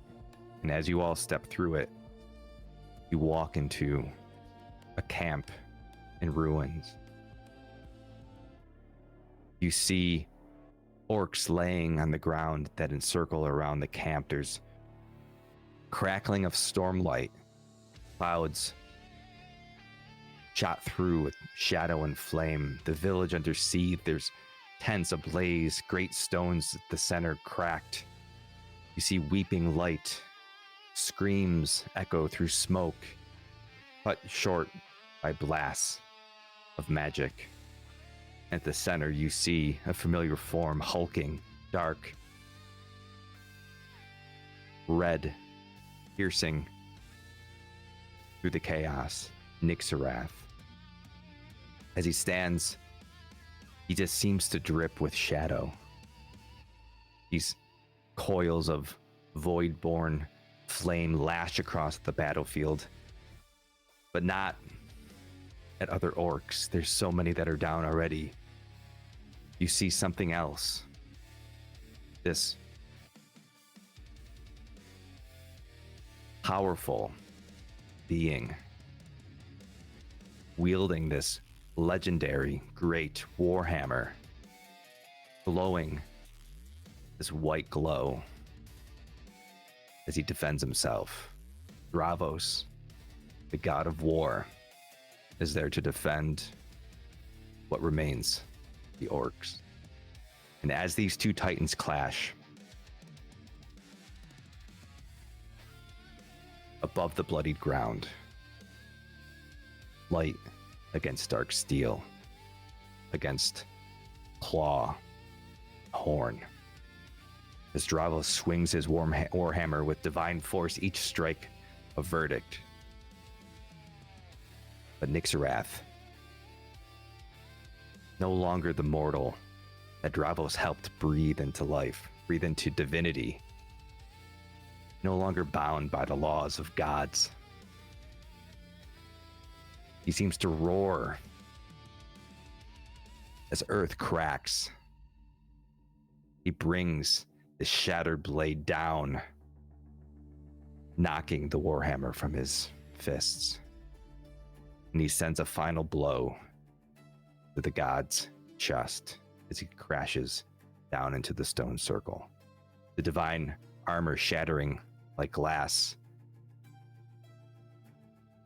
And as you walk through the portal, the hammer arcs through the air as trails sparkle with embers. And it lands with a dong, this ringing thud at Throg's feet. Everything stops. The flames pause. The storm quiets. Even Nixarath turns his glowing red eyes the party as they come through the portal. He locks his eyes to the last known orc of the royal bloodline. And then in a deep tone that can be felt in the bones of the ground, a voice out of contempt, but of excitement, out of thunder, but of judgment, speaks. And he says, "Pick it up." Throg will basically see the hammer at his feet, and he'll do that really cool step on the edge thing so it flings up into his hands. And he'll say, "Nixie, it's time for you to die." So as you grab the hammer, your form becomes changed. How does Throg appear? Throg was wearing very simple, well, the chainmail that he found. First thing you notice is that the shoulder pads bulk out a little bit, and they kind of gloss over in a stove black with the gold trim along the edge and spikes sticking out. His armor, the rest of his armor, including the leather lames he was wearing, suddenly turn the suit black, the stove black with the gold trim. His tusks that barely interfered with his speech, like, just kind of hanging out in the corners, suddenly jut out more. His forehead slopes more. He looks a little bit more primordial, kind of like more savage, like the god of war. Kind of a mix between them.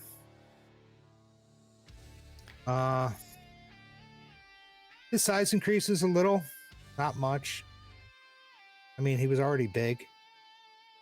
It just seems like he gained, he's got like coursing through him. You can see lightning under his skin. Kind of like goes through up to the shoulders from the hammer. And then you had this mark that came down from your jaw. Is that still there? I think that was where your divine mark was. The mark was on my face, full on the face. Oh, yeah. Does that remain? That does remain. It's just basically glowing. It's just where it was just like, it kind of looked like, how your skin's a little lighter when you get burned. Mm-hmm. It looks like he's wearing a death skull face paint. Okay. At this point. So as you feel this wave come over you and all of these physical changes manifest as you hold this great warhammer out. One more thing. His helmet. Everybody remembers the tiara. However, across his helm, the brow of his helm, the tiara appears. And then it gets more jagged. And it turns from being a simple, delicate spiral tiara to a jagged, angry crown of thorns and spikes. So as this sort of manifests out of your helm as you're holding this warhammer, you see this spectral essence appear before you, the shape of the very god that's laying on the ground. And you hear him say, "So are you gonna be an avatar of justice or vengeance?" And that's where we'll end the session. Whew. We're getting so close. I knew that would make Hal just freak the hell out. Long live the king. You got yourself a crown, maybe a queen. I don't know. We'll see. Thank you everyone at home that's watching. This group is going to be taking the month of November off, but you can still meet us next Thursday for the one shot, The Watchfire of Carvo's Keep. We'll be back on the 4th for the final 2 episodes of The Shattered God. Thank you, everybody. Outstanding job today. All right. Take care. Bye-bye.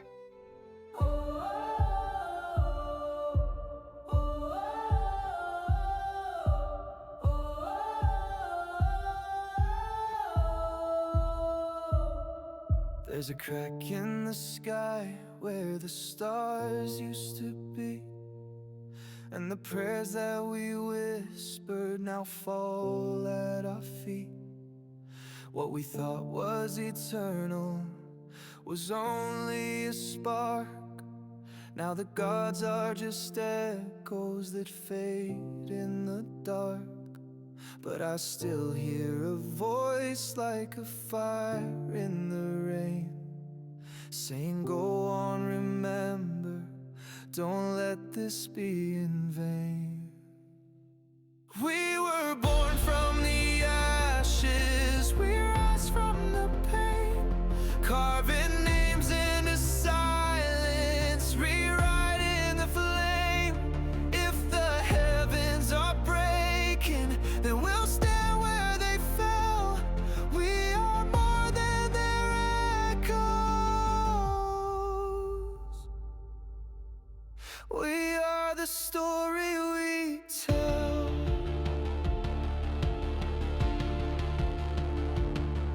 We were marked in the night by a hand we don't know, with a burden we carry but never let show. Every step is a secret, each choice is a threat. Will we fight for the fallen or crown gods instead? And it's more than a fate, it's a promise we keep. In the ruins of faith, we still dream when we sleep. We were born from the ashes, we rise from the pain, carving names into silence, rewriting the flame. If the heavens are breaking, then we'll stand where they fell. We are more than their echoes. We are the story we tell. And if I lose the light, I'll still walk the line. With your hand in mine, we can still define what is sacred, what is right. Even gods can fade from sight, but we don't fade. We don't fade. We were born from the ashes, we rise from the pain. Not the end of a chapter, but the start of a name.